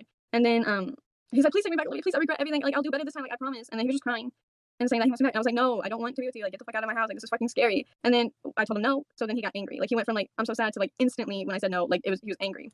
And then that's when it got even scarier. And so I had his mom's necklace, and I was so like, he was trapping me in my room, so I threw it at him. And then trying to get him out. I don't know why I thought that would work, but then he throws it back way harder than I threw it. And then there's a box next to my door with like miscellaneous shit, and it had a webcam that he gave me, a Logitech webcam, and he threw it at me. He just kept throwing shit at me. And the webcam, he threw it so hard that it broke, like in half. Yeah, and then at that point, I'm just fucking bawling. And I'm like, get the fuck out of my house. Like, my parents are almost home. I have to go to work. Like, get the fuck. And then as soon as he heard my parents are almost home, that's when he was like, fine, I'll leave. And then he left. And then after that, after he left, maybe like a couple days later, he told everyone I cheated on him, which I never ever cheated on him. He called me. He kept spam calling me. And this is when I started working at Walmart. So like literally a week, I was working at Subway, now I'm working at Walmart. And he calls me on my breaks at Walmart and telling me that he was like so fucking mad at me because I started dating another guy, even though we were broken up. And he told everyone I cheated on him, even though we were not together. He told me he was going to unalive himself. He told me that I unalived our children. And like within the relationship in the beginning, you know, like people like come up with, oh, our future baby names. And all the names we made up, he listed them all saying, oh, you killed this baby and that baby. And like, what about like my little girl? Like, she's dead. She's dead because of you. Jesus Christ. He was yelling at me on the phone. And I'm just on my break at Walmart, fuck? like fucking crying. Because like, how could you say, threatening to unalive himself? And I didn't know what to do in this situation. So I think I texted his sister and his mom. And I was like, can you check on Max? He's telling me a lot of scary stuff. And I don't like it. And then after he told everyone, like all his friends, were telling me how big of a piece of shit I am and how they never seen Max hurt like this No, before. no evidence, but it matches both the previous stories and Max's presentation of himself online. So, yeah, no evidence. I'm not taking it as fact, but it lines up with what we know. And then I was like, I never cheated on him, and they were like, you're a fucking liar. And then his fans are mad at me, telling me to K-word myself, and it was just a little wild. I never cheated on him. And then, you know what the crazy part is, too, is that maybe a year and a half later, the same friend that was like, you're a fucking liar, you're a piece of shit, told me that, like, hey, I just hope you know you're right about Max, like, he is a piece of shit. Damn, he's innovating new ways to emotionally manipulate women with hypothetical dead babies. It's very based. It is. It's I'm going to have to keep that one in the back pocket. That's powerful. And I was like, I literally told y'all that, but whatever. Oh, and something I do want to know is that when we first started dating and he was like love bombing me and shit, he was telling me about how horrible Lucy was. Especially potent post-miscarriage, I imagine. About how horrible Haley was. And he told me him and Haley dated, which Haley told me they never did, so. And then he told me that Lucy cheated on him. He told me that Sarah cheated on him. He told me that Haley like led him on and cheated on him. He told me all his girlfriends were fucking horrible. And like obviously I believed him because we were dating. It's like Exodia. And then as soon as we broke up, and then a week later he did the same exact thing to me. So then I was like, so I bet you none of his ex-girlfriends actually did any of that shit, and they're not the crazy ones. He's just making shit up. Like, and he's doing the same fucking process every fucking girlfriend. And like Paulina and Lucy have told me stories that he's done to them, and I have such similar stories. And that's why I know they're 100% telling the truth, because how could they have something so similar happen to them? I never told them what happened to me, but it's something like just in our own way, in our own time frames. So he's just doing the same shit to different girls. So yeah. And then he somehow convinced me to be his friend again, because he's like, Max is fucking smart. That's the thing. Like people think I'm like calling him dumb. No, he's smart. He's smart as shit, and he knows exactly what the fuck he's doing. Yeah, we get the idea. And There was like he's one really good screenshot with making people like him. So he convinced me to be his friend again, and we were hanging out one day, and our friends were supposed to be. And I was angry with him all over again. And I didn't want to see him anymore, and he knew I didn't want to see him anymore. And this is where the screenshots of his conversation with my. Did you do yesterday? I was at work half a day. Was she there when you got home? Honestly, I remember came home, took a nap. Remember she was home for a couple weeks. See her, will you help? I think I should get in the middle of this. Blank. I can be a messenger, but I don't want to do anything to make either be mad at me. No, I should use a story to her if she asks. Tell the truth once it gets there. I'm gonna tell her I'm picking up a check from your place tonight. You're holding it. Okay, so he's lying to get to her. My brother come in. He tried to convince my brother to lie for him. I don't know if that's a good idea. Why don't you message her first? Why not? I don't know. I think there needs to be some more time, or have her be okay with it. She was expecting me last night. She'll be fine. Never mind then. I might just talk to her in person. Sorry.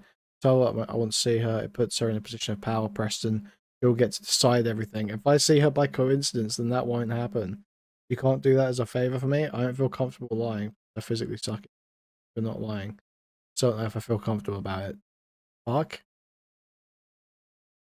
Jesus. I mean, yeah, this is psycho shit, 100%. So he had an excuse to come and see me. And in the screenshots, he even says, I don't want her to be in a position of power. No one says that unless they're fucking insane, you know?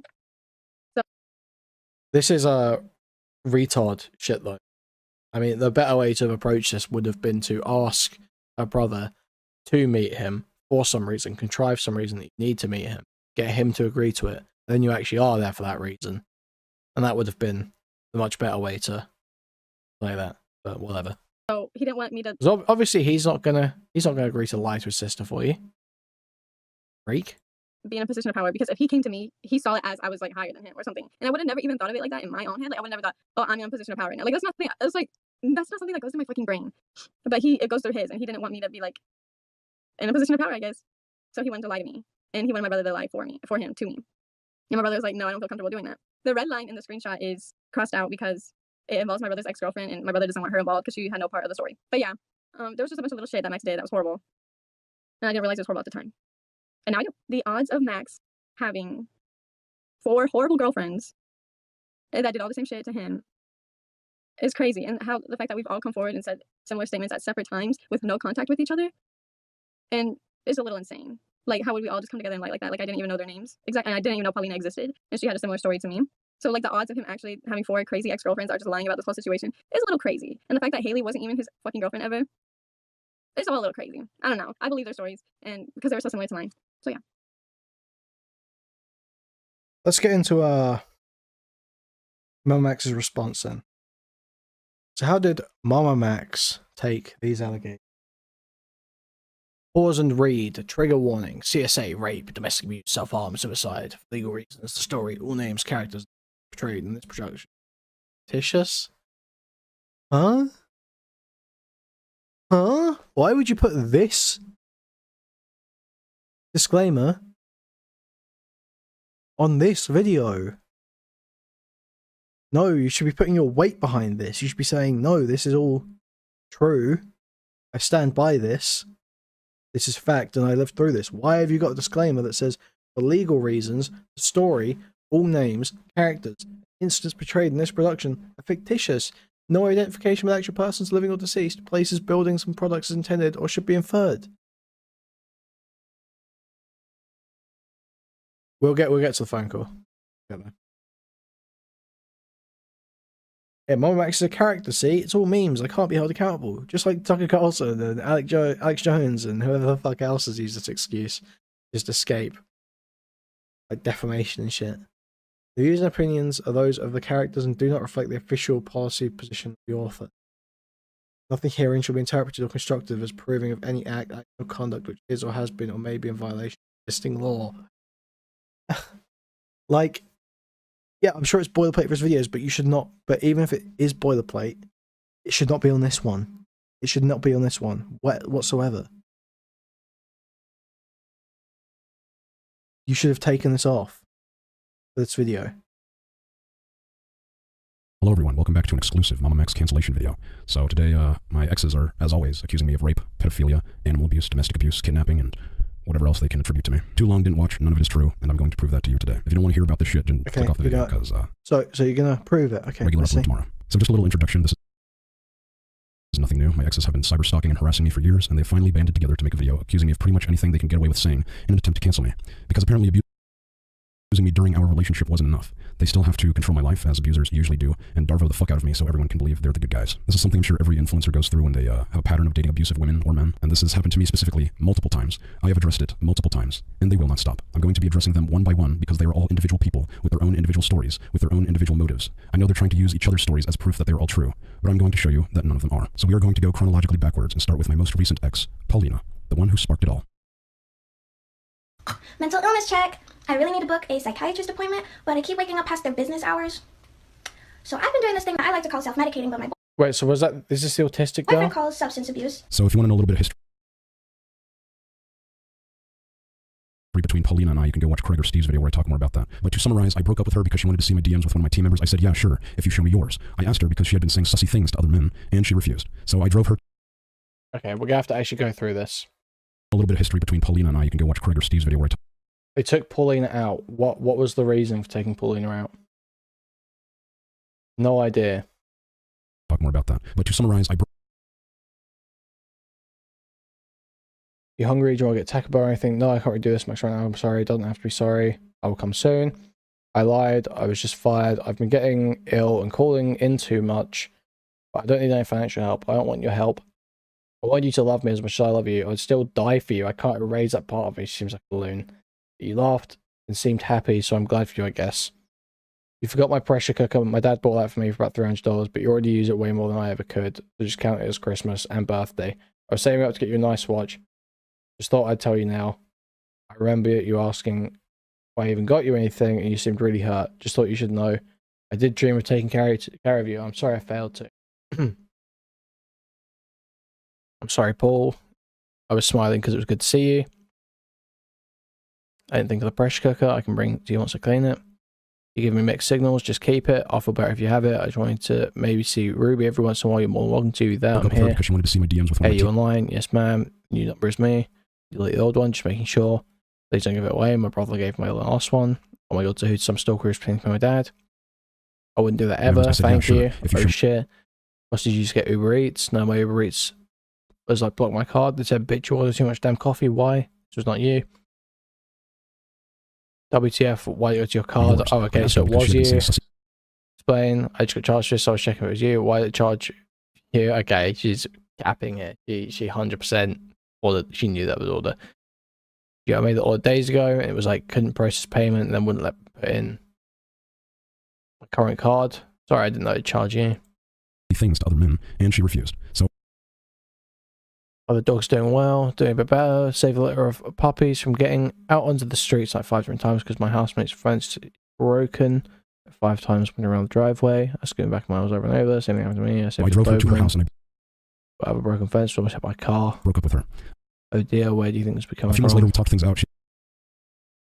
So, claims she's not mentally ill, threatens to slit throat if made to get help. I never claimed I wasn't mentally ill. Also, I don't remember saying that threat.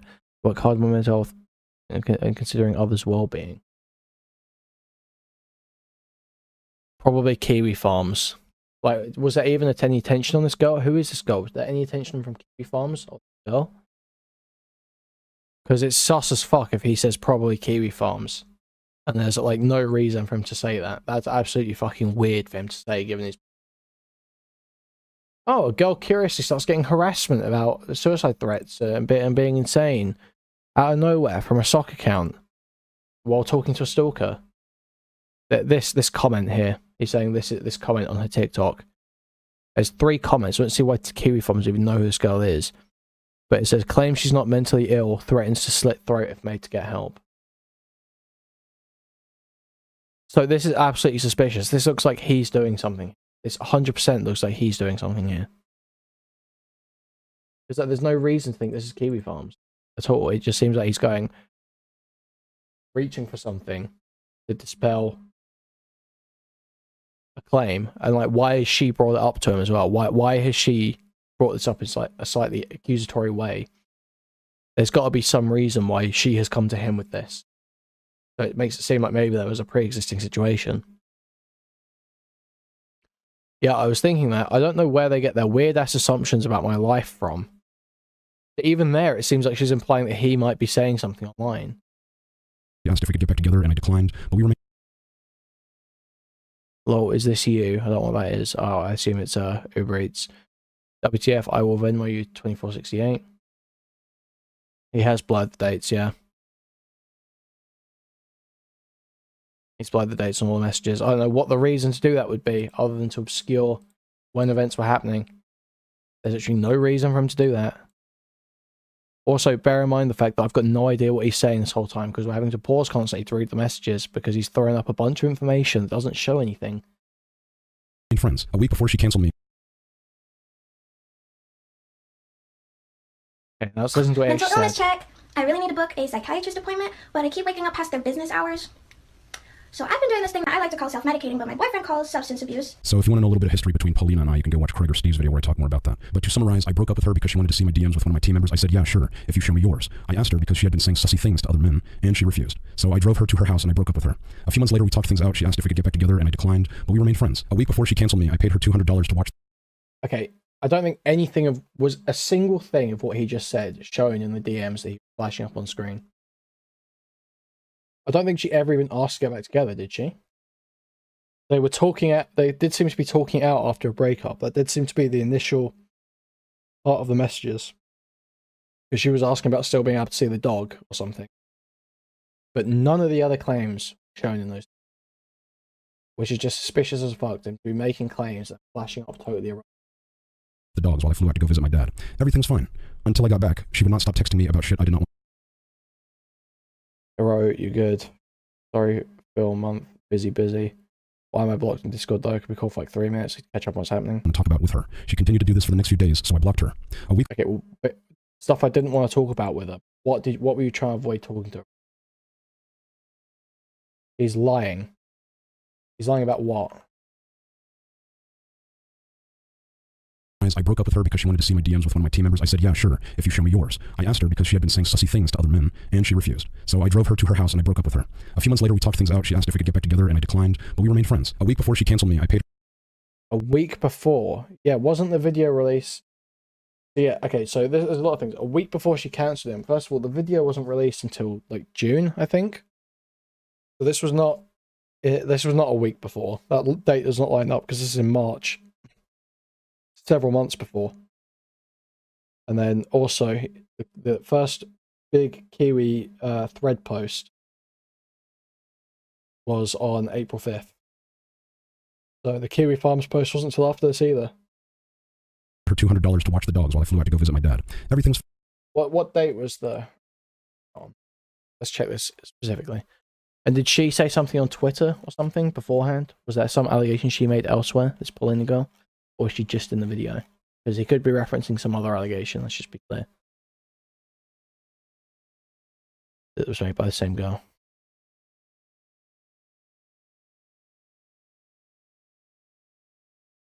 Anyway, it wasn't a week before that video. It definitely was. Fine.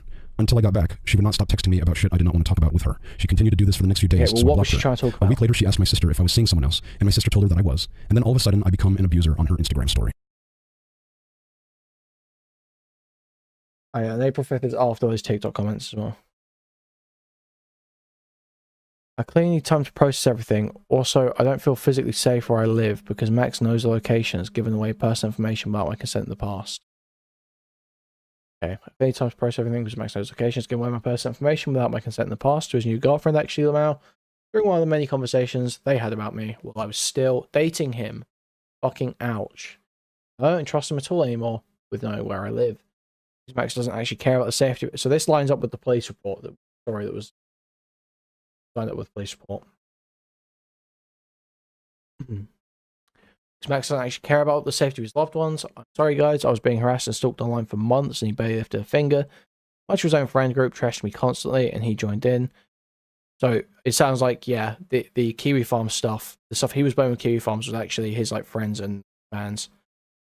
And that's why she was bringing it up to him, or at least that's how she feels about it. And the fact that Max was so quick to dismiss it and blame it on Kiwi Farms when there was no evidence or any reason to believe that was the case is it makes me suspicious. I was struggling so hard with my health, and when I asked for something as simple as a hug or from him to hold my hand as I lay in pain, he told me I was getting in the way of his videos. I never felt more isolated and guilty for existing in my life. Never got better. The person he gave my info to, this girl who he once told me was a lot like you, even looked like you. Don't worry, Paulina, you're way prettier though. Ugh. He has a history of harassing people, including my friends, and now he's just done a total switcheroo and replaced me like a prop on his sets. Like fucking hell. That whole friend group, I've seen the disgusting things you said. I'm not afraid with bullshit intimidation attempts. When I'm ready and feel safe, I will say everything that's been weighing on me. This year of pain and mistreatment I went through can stop haunting me. Sorry, I type a lot when I speak. Everything just gets garbled together. He treated me like I was crazy for being wary about this assistant. He screamed at me and threatened to break up with me on the spot. One time I voiced discomfort with non-consensually stalking my accounts at work. Near the end of our relationship, every time I walked by his computer screen, it seemed like I could see my name in the DMs of the messages. I asked once if I could see what they were talking about. He suddenly got really defensive and demanded to see every single one of my DMs if I had to look at the one with his assistant. He broke up with me the day after, stating how he doesn't trust me. Rejection. I was right. I was right. Whatever, you can keep him. I'm not the one at loss. Thanks so much for the support. Genuinely, I legitimately couldn't tell for so long, even if I had the right to be angry or upset. I always was made to feel unhinged and ridiculous for having emotions, boundaries, and my own needs. To hear this sliver of bullshit I dealt with, horrifying, is so grounding. So long, it was I'm a destructive mess. How much hard I try, and Max is a poor chap who has to put up with me. Isolated. All my friends were Max's friends, and no offense, all of Max's friends seem to be yes men. He manufactures his friend group by weeding out anyone who criticizes him too much. Reaching out to people who outside of that awful bubble and hearing what's real has been so healing. Thank you very much. It felt like a huge weight off my chest. Both my therapist and psychiatrist said, without me even getting into the specifics of the relationship, they could just tell. My therapist asked me why my relationship ended. I said, I really said I was ill and he couldn't take care of me, so it just didn't work out. She corrected me by saying he chose not to, and I was like, damn sis, go off. Okay. Then my psychiatrist I've been seeing for the past year said he felt this was going to happen because he noticed Max never once cared to speak with him about my conditions or progress or anything. It's very much, you've got issues, go deal with them yourself, or I deem you worthy enough of my support. Wouldn't even lend me $5 once to finish the copay of one of my appointments. He worried I would get used to free handouts. Yeah, $5. Anyway, still not everything, but God, it just keeps flooding out. It feels so great laying off my chest. Still haven't touched the women's shelter situation, which I would love to hear Max try and explain away in any sense. Doesn't make him sound like he's a fucking shitwad, Lamau. Maybe one day. maybe one that, okay. So, okay. A really good way for Max to show that he's confident that there's no water, these allegations hold no weight, would be for him to explain that woman's shelter situation in a way that doesn't make him look like a shitwad. Or to say he has no idea what she's referring to, and that's all just made up bullshit. So let's see. That would be a really good way for him to, because she's laid down a challenge there. But we can also see if she's posted any more information since this happened. So, did Paulina make the abuse story immediately after you told her I was dating? Yes. How soon was that? It was the next minute. She starts with worrying about me knowing her location, even though she literally went public with this, while I still Okay, knew... well, who was that? Was that... Let's go back. We need to hear what the fuck. That they were all true, but I'm going to show you that none of them are. So we are going to go chronologically backwards and start with my most recent ex, Paulina, the one who sparked it all. Mental illness check. I really need to book a psychiatrist appointment, but I keep waking up past their business hours. It was his sister. The same sister that he gets to set up his contact with the victims and shit. Bro, like, you can't be using this bitch as a source. Yeah, what the fuck? Dude. Every time he needs a witness, every time he needs a scapegoat, oh, it's my sister. It's my sister. Bro, come on. It's so transparent. So I've been doing this thing that I like to call self-medicating, but my boyfriend calls substance abuse. So if you want to know a little bit of history between Paulina and I, you can go watch Craig or Steve's video where I talk more about that. But to summarize, I broke up with her because she wanted to see my DMs with one of my team members. I said, yeah, sure, if you show me yours. I asked her because she had been saying sussy things to other men, and she refused. So I drove her to her house and I broke up with her. A few months later, we talked things out. She asked if we could get back together, and I declined, but we remained friends. A week before she canceled me, I paid her $200 to watch the dogs while I flew out to go visit my dad. Everything's fine. Until I got back, she would not stop texting me about shit I did not want to talk about with her. She continued to do this for the next few days, so I blocked her.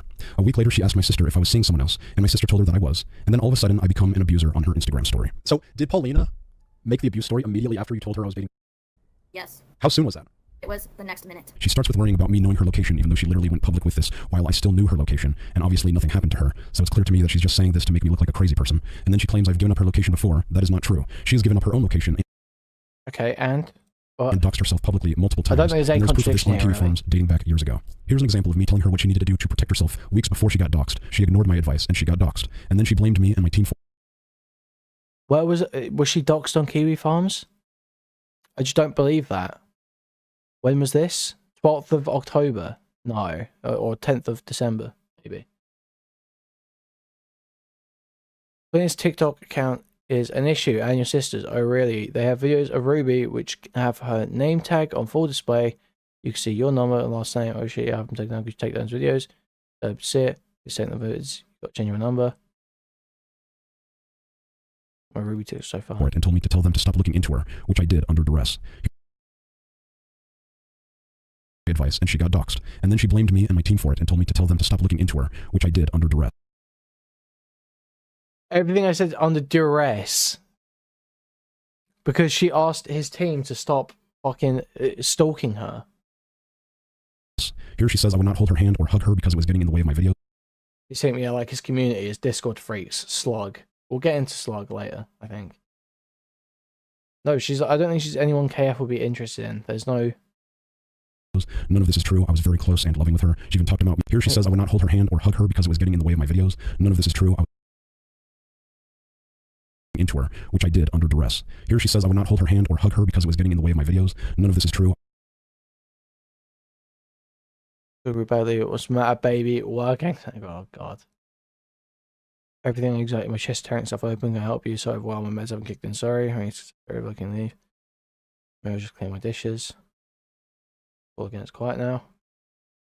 I was very close and loving with her. She even talked about me very warmly online before I broke up with her. She April 5th, 2022 is way out, yeah. I mean, obviously, KF had no idea who she was, I think. continues to blame one of my team members of stalking when all they were doing was informing me of what Paulina was... Wait. ...me very warmly online before I broke up with her. She continues to blame one of my team members of stalking when all they were doing was... Well, that's not true, is it? Because I never gave my consent. That's my fault because she was looking into me and I told her to. She was just totally willing to without even speaking to me. It felt like she had a right to my information. It's like, concerning little, she's willing and able to do that. There's something about our character and morals makes. And then we have this account. It was like a total intimidation tactic, conveniently right after I talk shit about her. Does she know my current address? Doesn't know anything about you besides what's public, like her Instagram. No, she does not. How do you know for sure that's not her? Show me everything, it was all public. What if she didn't show you everything she's got? She doesn't have any passwords or breaking into your accounts. All you got was public just to alert me. There's no ifs she did. She went to get into your accounts and email. She had no sort of trying to break it. Informing me of what Paulina was posting on. Yeah, like it comes off like his audience, his community are the ones doing all this weird shit, 100%. But it's just like, is he deliberately trying to make them scare her so he can play it off like it's KF and like use it as a manipulation thing, or is it just they're doing freaky shit and he's blaming it on them? But it's 100% his community doing it. 100% his community's doing this shit. Line that needed to be deleted because it would have been doxing us. Here she tries to justify her horrible behavior to me by downplaying it as emotions and boundaries. Receipts show you were the one who would not respect. Okay, so she's spugging out here, 100%. Reminder that I love you and promise to put in the effort. I really want to have my own place, stable, sending out the apartment accepts me. I'll probably need over a month to bank statements to prove I make income. But once I have that and can go apartment hunting 24/7, and I can probably find a place nearby yours we could date. I could pay for dinner more. Dog sit Ruby while you're working. The possibilities are endless, and I'll pay you back monthly. I really want solid budget on my money so I can pay back you, my dad, and your mom's brother. Like those cash stuff in videos I watch. I'm planning on paying you back at least $5,000 in monthly increments. I'll stop my rambling while she's going. Okay, she seems nuts. Hi Angel, I just wanted to get a bunch of work offers as a part-time virtual assistant for some influencers, small businesses. Little gigs plus full-time data entry. Plenty of money to help you with rent and gradually paying back your apartment hunt. Plus, it will keep me busy on my computer all day. Okay, well, help. Max, please talk to me and your family. Max, please talk to me and your family. We can work this out. But if she's if she's on the side of his family in this situation, that sounds like he's doing something crazy. And they're contacting each other over it. Tried to call September 4th. Plans changed. Please contact me. Okay, but then we don't see... Okay, and then... Is this September 5th? Is this the next day? My boundaries, but damn, go off, sis. Here she quotes what I'm to assume is some voice in her head, because no one I know has ever said such a thing to her. She then refers to my friend as a group of yes men that I surgically manufactured, probably because it will make it harder for them to defend me and talk about her horrible behavior without them looking like assholes. But damn, go off, sis. Here she tries to make it look like her therapist and psychiatrist also think I'm a piece of shit, even though I never met either of them, because Paulina would go into a private room alone and ask me to not disturb her during her e-appointments, even though I was more than happy to drive her and go in with her to any of her other appointments. But damn, go off, sis. The women's shelter situation I talked about in this video. If you want to know more about it, basically just her being ungrateful that me and my family... I drove my girlfriend to the hospital. Oh man, you're such a nice guy, bro. The women's shelter situation I talked more about in Craig's video. If you want to know more about it, basically just her being...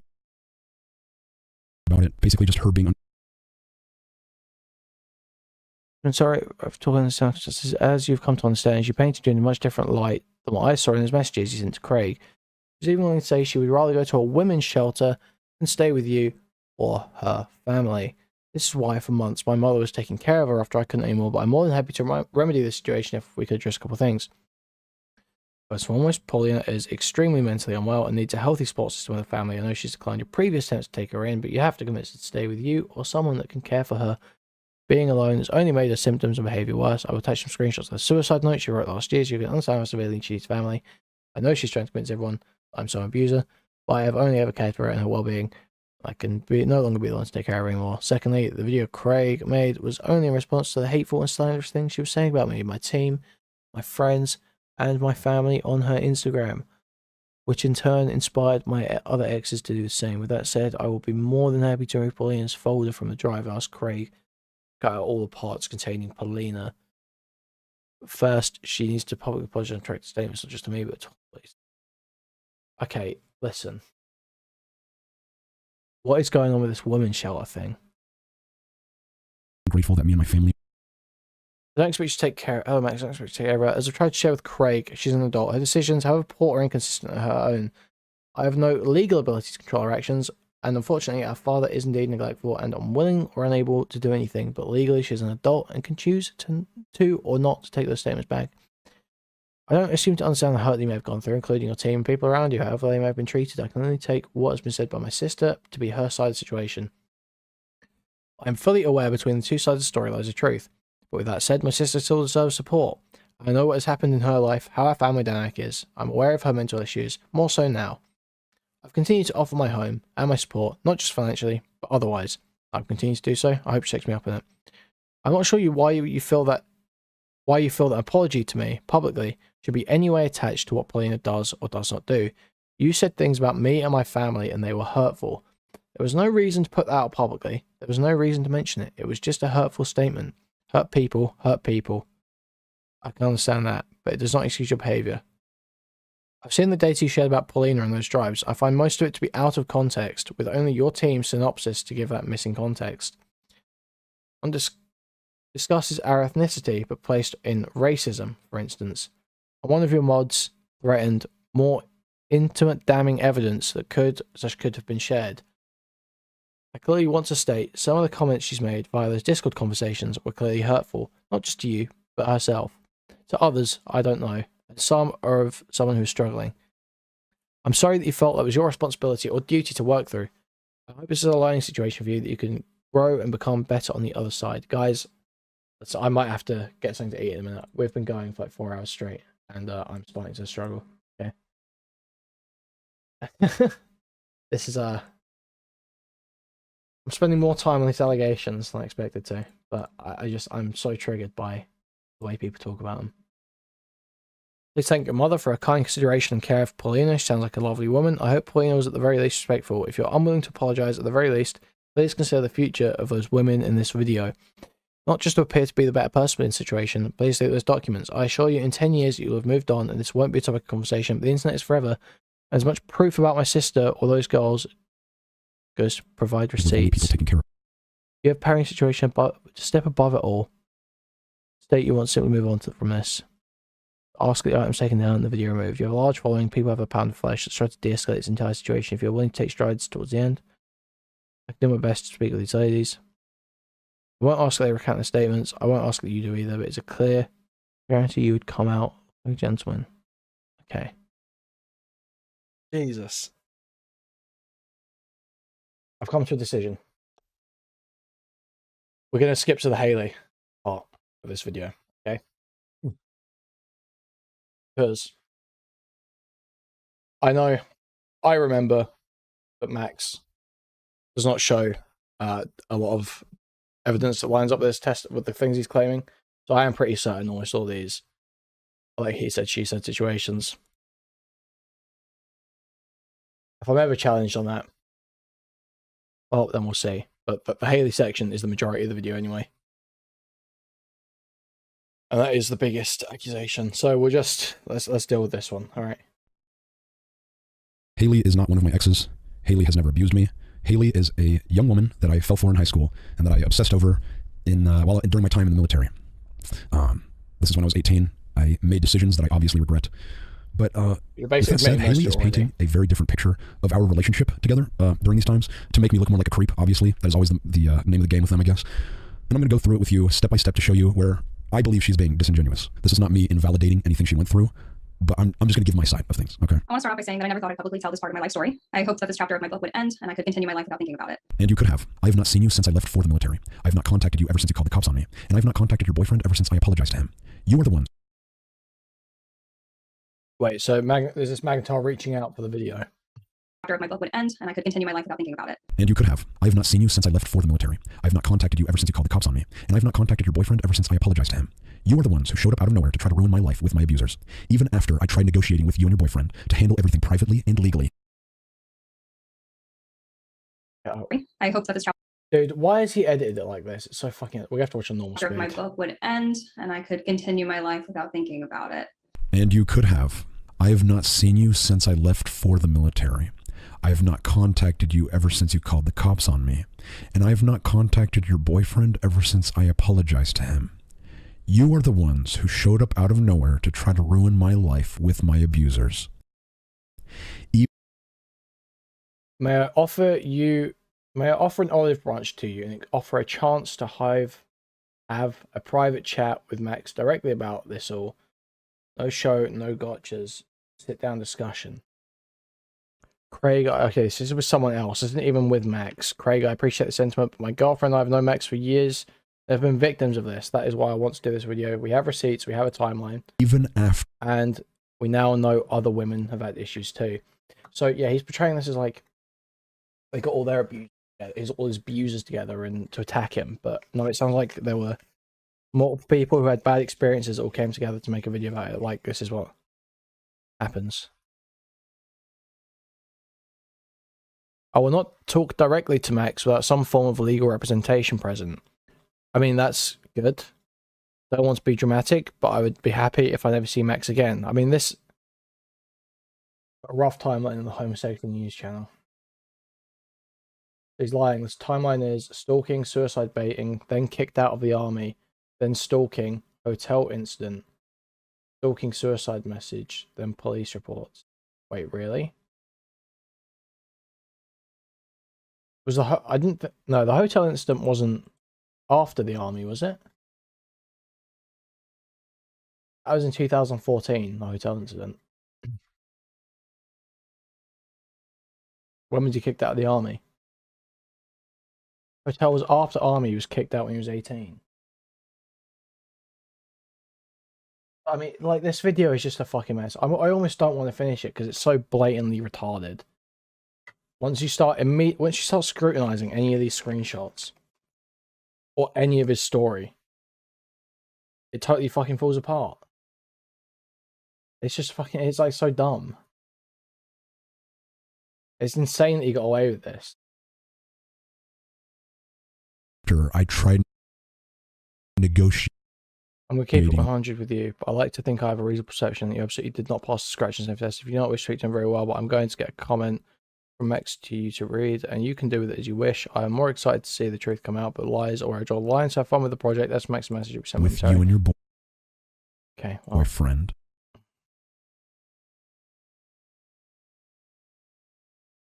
To him.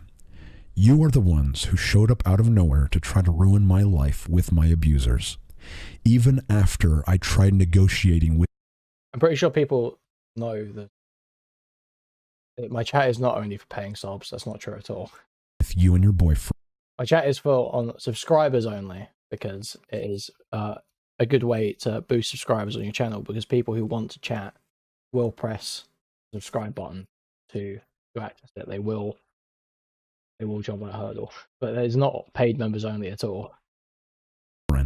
To handle everything privately and legally, and you refused. I offered the opportunity to Anthony on the 30th of April to discuss and deal with these allegations privately and or legally. After inquiring about logistics on how this would be done, he then proceeded to give this heartfelt, emotional story about the situation, and then went on to decline the opportunity by saying, and I quote, "So I don't need to talk to him to discuss what we experienced." And then a few days later, after offering another opportunity to discuss this privately and legally, he completely left me on red and then blocked me on his private account for some reason. I met Max in 2012, 2013 while in high school. I confided in him a lot of the Wait, who is this? Is that the Craig guy? So who is this guy, and why do I care about what he's saying? What's his opinion on all this stuff? Wait, Stardust is at the top of his shit list. Account for some reason. I met... He completely left me on...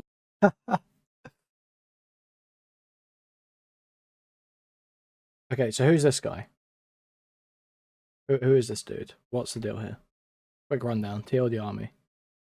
I mean, he seems like a intelligent guy, given he's got that shit list. Drama content creator got outed for sexting a 17-year-old shortly after this.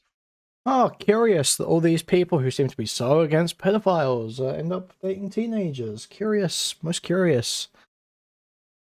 Really gets the noggin jogging.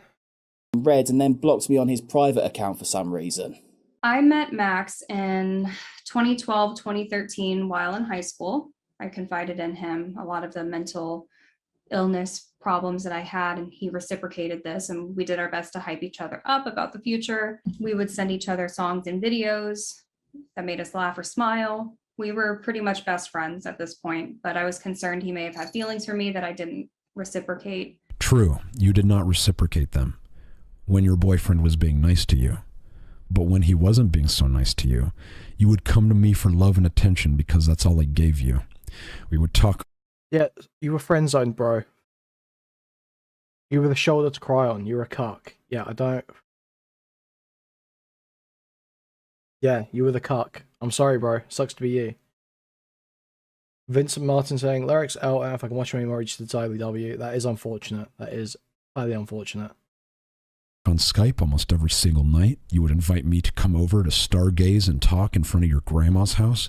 We would go to the mall together and I would buy you things. We slept in the same bed together multiple times. We would cuddle. We would tickle each other. I would give you foot massages. We kissed each I mean, bear in mind, one of those times that they slept in the same bed together is apparently reportedly the time that she reported to the police, or, well, reported to police after the fact, long after it happened, about him holding her in a hotel room, and that was the only place for her to sleep.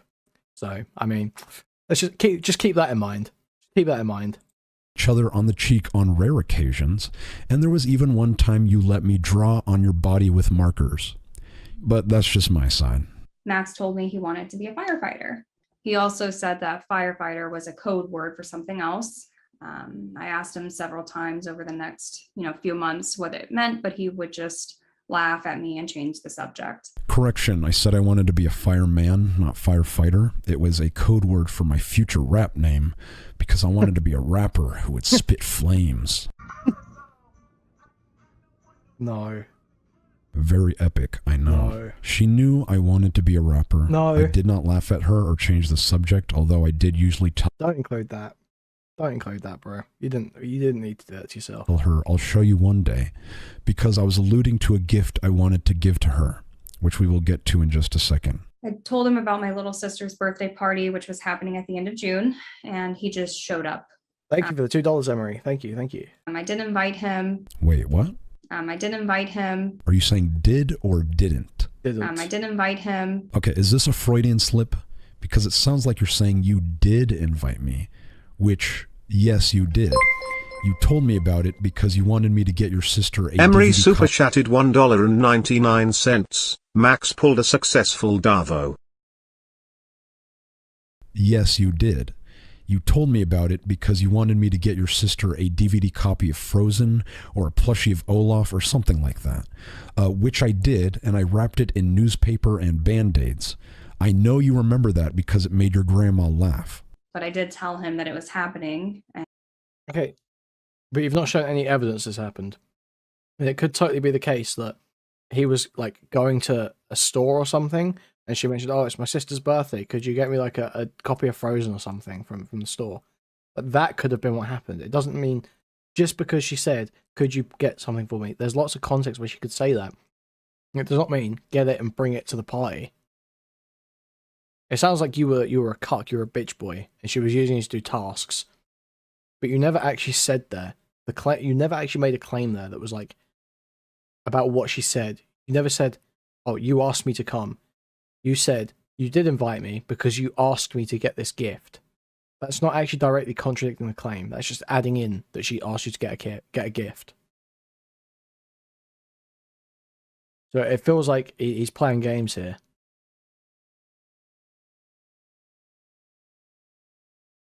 And he just kind of showed up. I didn't think anything of it, but was a bit weirded out that he knew where my dad's house was. But we were in a smaller town, so I kind of figured he just kind of knew. I don't know. I knew where he lived because you told me. I do not know how to find people. I am not a hacker. That is why I have a team. Hacking is not the only way to find what, dude. Like, it's this constant dishonest presentation. Team to help me find people. They literally make fun of me because how little I know of OSINT. Talk about my OSINT skills that I have. This guy I pay, he's going to tell you how much little I know about this, how I don't know anything about this. I couldn't possibly do it. You have literally none. none whatsoever. I'm so sorry, Max. Really, honestly, I really apologize. I don't think Max is smart enough to manipulate people. I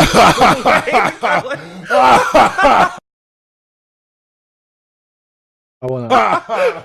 Even through the voice filter, it's forced.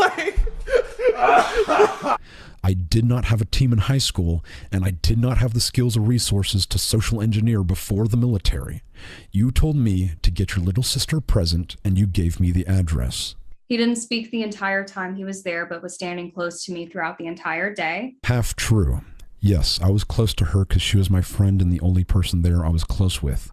But I was social the entire time. I even played DDR with her little sisters. One morning when I was working at the movie theater, Max showed up unannounced in his old uniform. He hadn't worked there for over a year, but walked into the building before, the theater opened. It was not a year. It was about a week or two after I quit. I did not know I needed to announce to you when I'm showing up to the theater I used to work at, but if you must know, the specific reason why I was wearing my uniform was because I was turning in my badge and picking up my last check, and I thought it would be funny to walk in and act as if I still worked there. I had tons of friends who worked there, not just you. Here I am with my boys. And it seemed to make people friends who worked there, not just you. Here I am with my boys. What are we showing here? And it seemed to make people laugh. So please stop using random stories as evidence that I am somehow stalking you. I texted him a photo of my driver's license, and he was happy for me and suggested I should take him for a drive sometime. Or maybe you just invited me, but you really want to make it look like I was pushing myself on you here, huh? We talked about how summer was coming to an end. But he's already admitted that he was being like a total freak. Why is he like... He's just like desperately trying to reframe these instances that did happen in like slightly worse ways, and it just comes off so fucking terrible. And how I'd be going off to college in 10 days. Or slightly better ways, rather. Slightly better Max ways said he was planning on working and becoming a firefighter. So again, I asked him what that meant, and he was just laughing at me. Then he pulled out... He's already accepted the broad strokes of this story. A tiny little notebook. It's like this big. It's like a little composition, pocket-sized composition book. Most of the notes were similar to diary entries, like what happened that day, things like that. He talked about how I lit up his day, how he looked forward to seeing me, and all of those things. He then brought up Dustin, who was, again, my boyfriend, and how he didn't deserve to have me. He had written out a whole plan on how he would get him out of the picture. I don't fully remember the exact details and don't want to speculate how he would have done it from memory, but I remember it being thorough and violent, and it freaked me out so much that I just threw the book down. Wow, if that were true. He doesn't like he shows any evidence. He's accepted the broad strokes of this story, so I'm sorry, I'm losing interest in this now. It just seems so obvious to me that at least the Haley story, there is a lot of fucking weight, and he's an absolute lunatic. And when you've behaved like that terribly towards one person, and there's little bits and pieces we can piece together of you still having stuff that looks like those behaviors in your future relationships, and then like numerous women all saying, yeah, he's still doing this exact same stuff. It's like, well, at what point do you just go, okay, yeah, this is what's happening. Up to 45-ish where he admits that schizo letter. Okay, we'll just get the schizo letter admission and move on. She told me to come to her work and look at her newly dyed hair. When Anthony showed up, he did not ask me to leave. We met up and then drove back to the UNT dorms in separate cars. I had suspicions they might be together because she went in his car. I asked her about it and she said they were just friends. He said he was in the military and doing basic training in Arizona. No, I was doing basic training at Fort Sill, Oklahoma. Arizona was after. After this night. By the way, in the first cut of this, there was his then girlfriend who gave testimony. He had to remove her because she started saying he was abusive. Max texted me repeatedly asking why I chose Anthony over him. I continued to ignore them, the messages. He started messaging me again in March of 2015 with really vague and ominous messages like, be safe, don't believe what they say. Anthony was also getting messages such as, keep her safe, and you don't realize. The moment any woman is out of this guy's orbit, she starts saying he's a crazy abusive weirdo. Wow, I wonder what's going on here. I can't possibly imagine why literally every single person who comes into contact with this guy is saying he's the exact same way in public that he is in private. I can't believe that. Who you have, but we just ignored them and assumed Max was on his shit again, right? This is all true. By March of 2015, I was doing very bad mentally. This was while I was in AIT in Fort Huachuca, Arizona. I want to shoot myself for not saving any of these messages because she is lying about not responding. She would often ask me to pinky promise that I was going to be okay and ask for a picture. Max texted Anthony early one morning. It was like after 2, before 5, like between 2 and 5, with a link to a video and a message that said, "Thanks, Anthony." In the video, Max was cutting his wrists. The video was posted on Anthony's Facebook page and he was tagged. Several of my friends reached out to me to ask what was going on. This is true. This is what I did after I found out they were dating. This is something I've regretted for the past 8 years of my life. It is why I publicly apologized to her and her boyfriend years later, and it is why I've publicly admitted to it in a video for my 100K Q&A. And then I met her. And I love. Okay, so I find it interesting that the only seriously bad claim that he's accepting with terrible framing on him is the one that he cannot disprove at this very moment because there's numerous instances of admitting it throughout the past. Okay. All right, buddy. Loved her. And then she started to ignore me. Then she started to fear me. Then she started to hate me.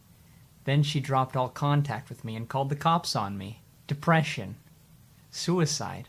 I think it's obvious why I took this down years ago.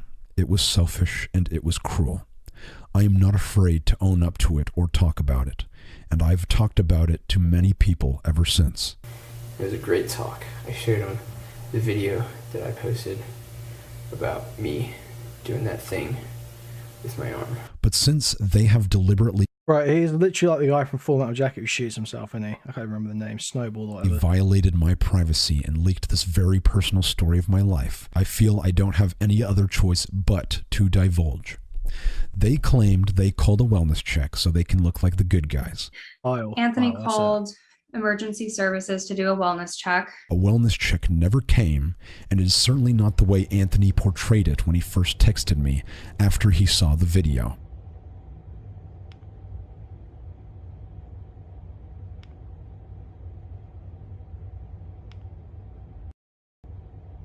You're done. We filed reports and have a detective assigned to your case. If you come near me or Haley, you'll be arrested by the police. Do not contact us ever again. So this is the text he sent him when the detective instructed him to tell Max to never contact them again. Okay. This is the man who saved my life, where he found me wrapping my belt around my neck at the stairwell where I was going to hang myself. My brothers in the army are the only reason why I am still alive, and I am forever grateful to them. Do not let Haley and Anthony lie to you. They did not care. They filed police reports which do appear to be real, although I couldn't tell you because I was never charged, I was never asked to appear in court, and I was never mailed any notice. I did receive 1 or 2 different phone troops calls from the police department of Denton on separate occasions to tell me to stop stalking Haley. Being that I was about 1,000 miles away in Fort Huachuca, Arizona, where I remained to be until the end of 2015, I don't see how that's possible. But damn, go off, sis. And again, I do not know how to find people. I'm done listening to her. More than an entire third of my life has passed. So Haley was making police reports about this guy up until 2018, by the way, when he left the army in 2015. So he was still going. Since this happened, I do not have any evidence to support what I'm saying. It doesn't look like she did either, besides just random pictures of us. Besides 6 police reports filed at 3 different police stations across a number of years, yeah. Which, if anything, proves my side more than hers. Yeah, you reckon? I don't have any of the pictures and videos we took together that were on my phone. I don't have any of the Skype calls or chat logs or text messages saved. And you would think if I am the person she is describing, I would have kept all of that. Yeah, you would have kept all of that and you would not be releasing it. And in fact, you would have kept all of the other women's stuff and you would selectively release stuff to try and make yourself look better.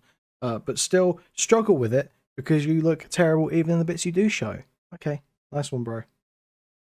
But yeah, that is exactly what I would expect to happen. You're right. That is exactly. I would expect you to keep it. I would expect you to selectively release stuff to try and make yourself look better. And that is what's going on. Yes. Don't you think? But what I do have is a witness. I hope they don't come after me. I'm scared. Why are you scared? Who is this? What if they try to make me lose my job or something? Well, they have been known to harass people. Do you think people will believe I'm your sister and be like, y'all aren't related? That's an actor. Oh, so it's once again his sister. Yet again his sister.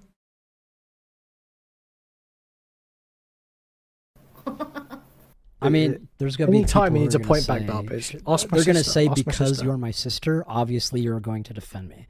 But if you, I am a woman. I defend women.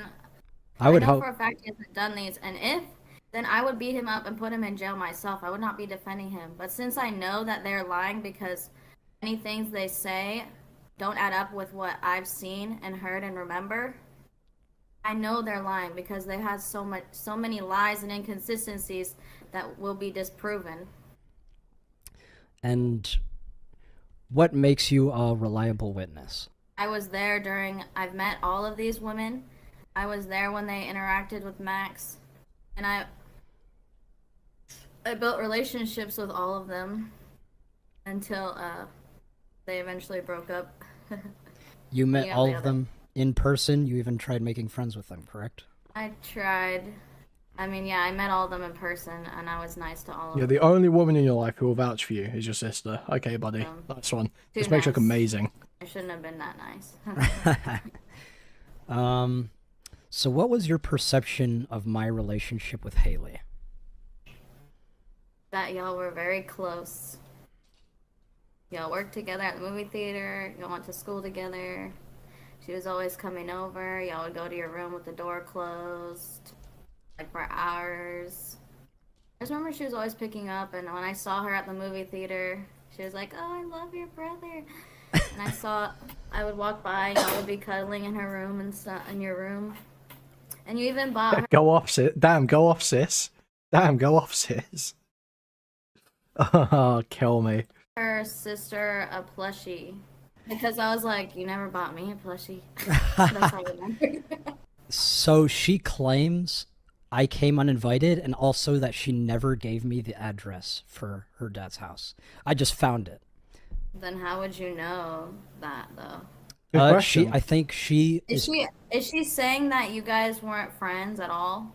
No, she admits we were friends, but she doesn't admit to She doesn't admit that she led you on. Correct. I mean, she kind of cheated off on her boyfriend with you. How? I guess she doesn't want people to know that. Oh, yeah? How did She she? would come over, y'all would be alone, cuddling and stuff. So what did you see and hear when I was with Haley that you witnessed? So it's just like more character assassination shit. Like, what relevance does that have? Hating me because I wanted to be with her. Like, she was just like, okay, I'll come over, but like, let's. Okay, fuck this. Where's the pedo allegation? Fuck this. I don't care what his sister's got to say. Legally, even when I accepted his terms to have legal representation, and it is why he incessantly responds to every comment and tweet, making. Where was he working at the time?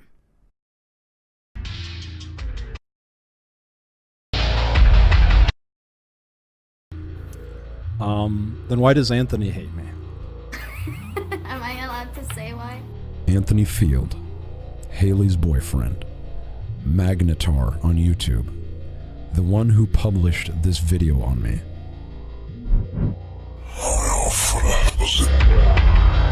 Bro, this is so fucking cringe.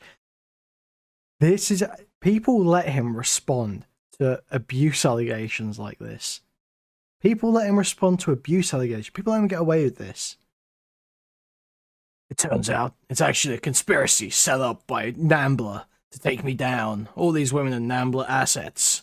They've been working since 2014 to bring me down because I'm such a threat to pedophiles. I'm such a threat to pedophiles. All these pedophiles want to stop me. Nah, bro, Max is cool. He's just a little different is all. This guy's friends. Yep, for real. Mutaharby like. So this is supposed to be with a girl from their high school. Apparently, Magnetar allegedly sent dick pics to a girl when she was 15 and he was 18 or something. It's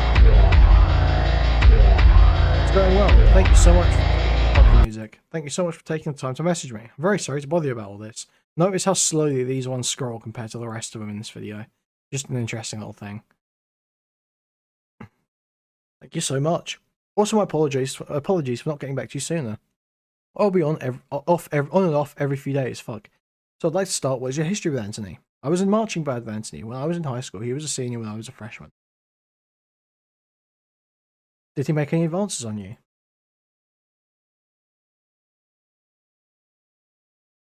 I mean, he was one of those kids that was always naturally flirty. We were really good friends for the year and we were in school together. There was never anything that made me feel weird about him necessarily.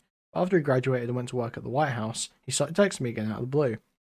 Can't remember how we got to that point in the conversation, but he eventually sent me a video of him touching himself. It was definitely random and not something I asked for because I was at my best friend's house at the time. He sent it to me while we were eating dinner.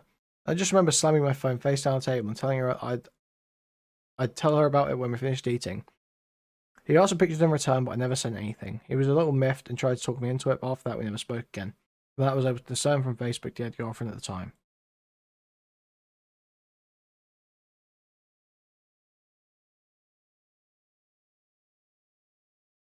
Thank you for telling me this. Were you still a minor at the time? Yeah, I was a sophomore in high school, so I was probably 15. I'm sorry to hear that.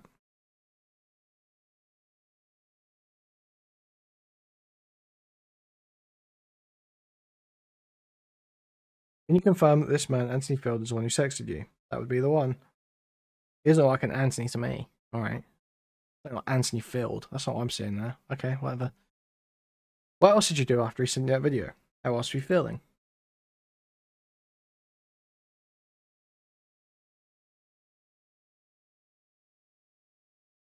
I mean, I was a little weirded out about it because I didn't really see the penis yet. My friend and I laughed about it. I don't think Anthony and I ever talked again after that.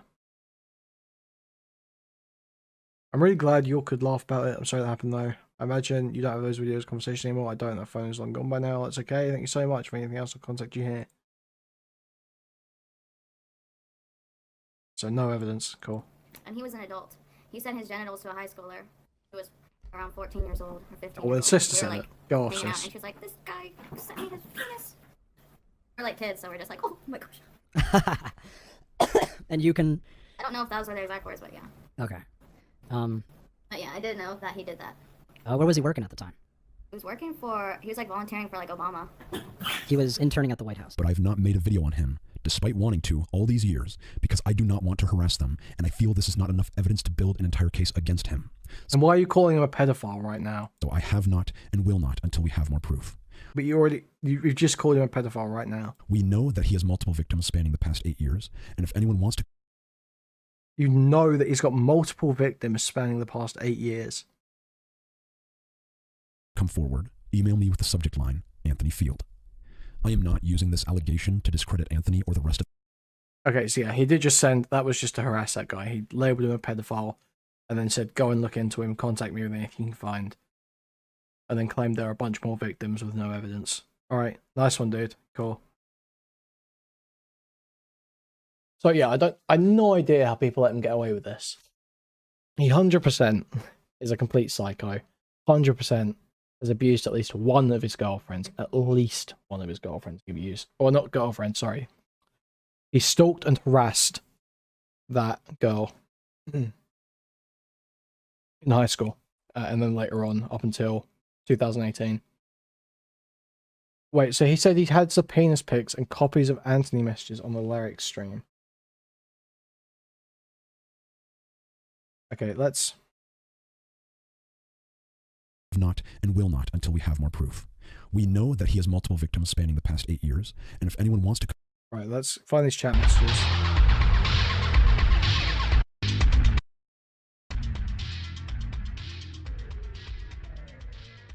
I have known this girl since she was a child, and I believe what she says.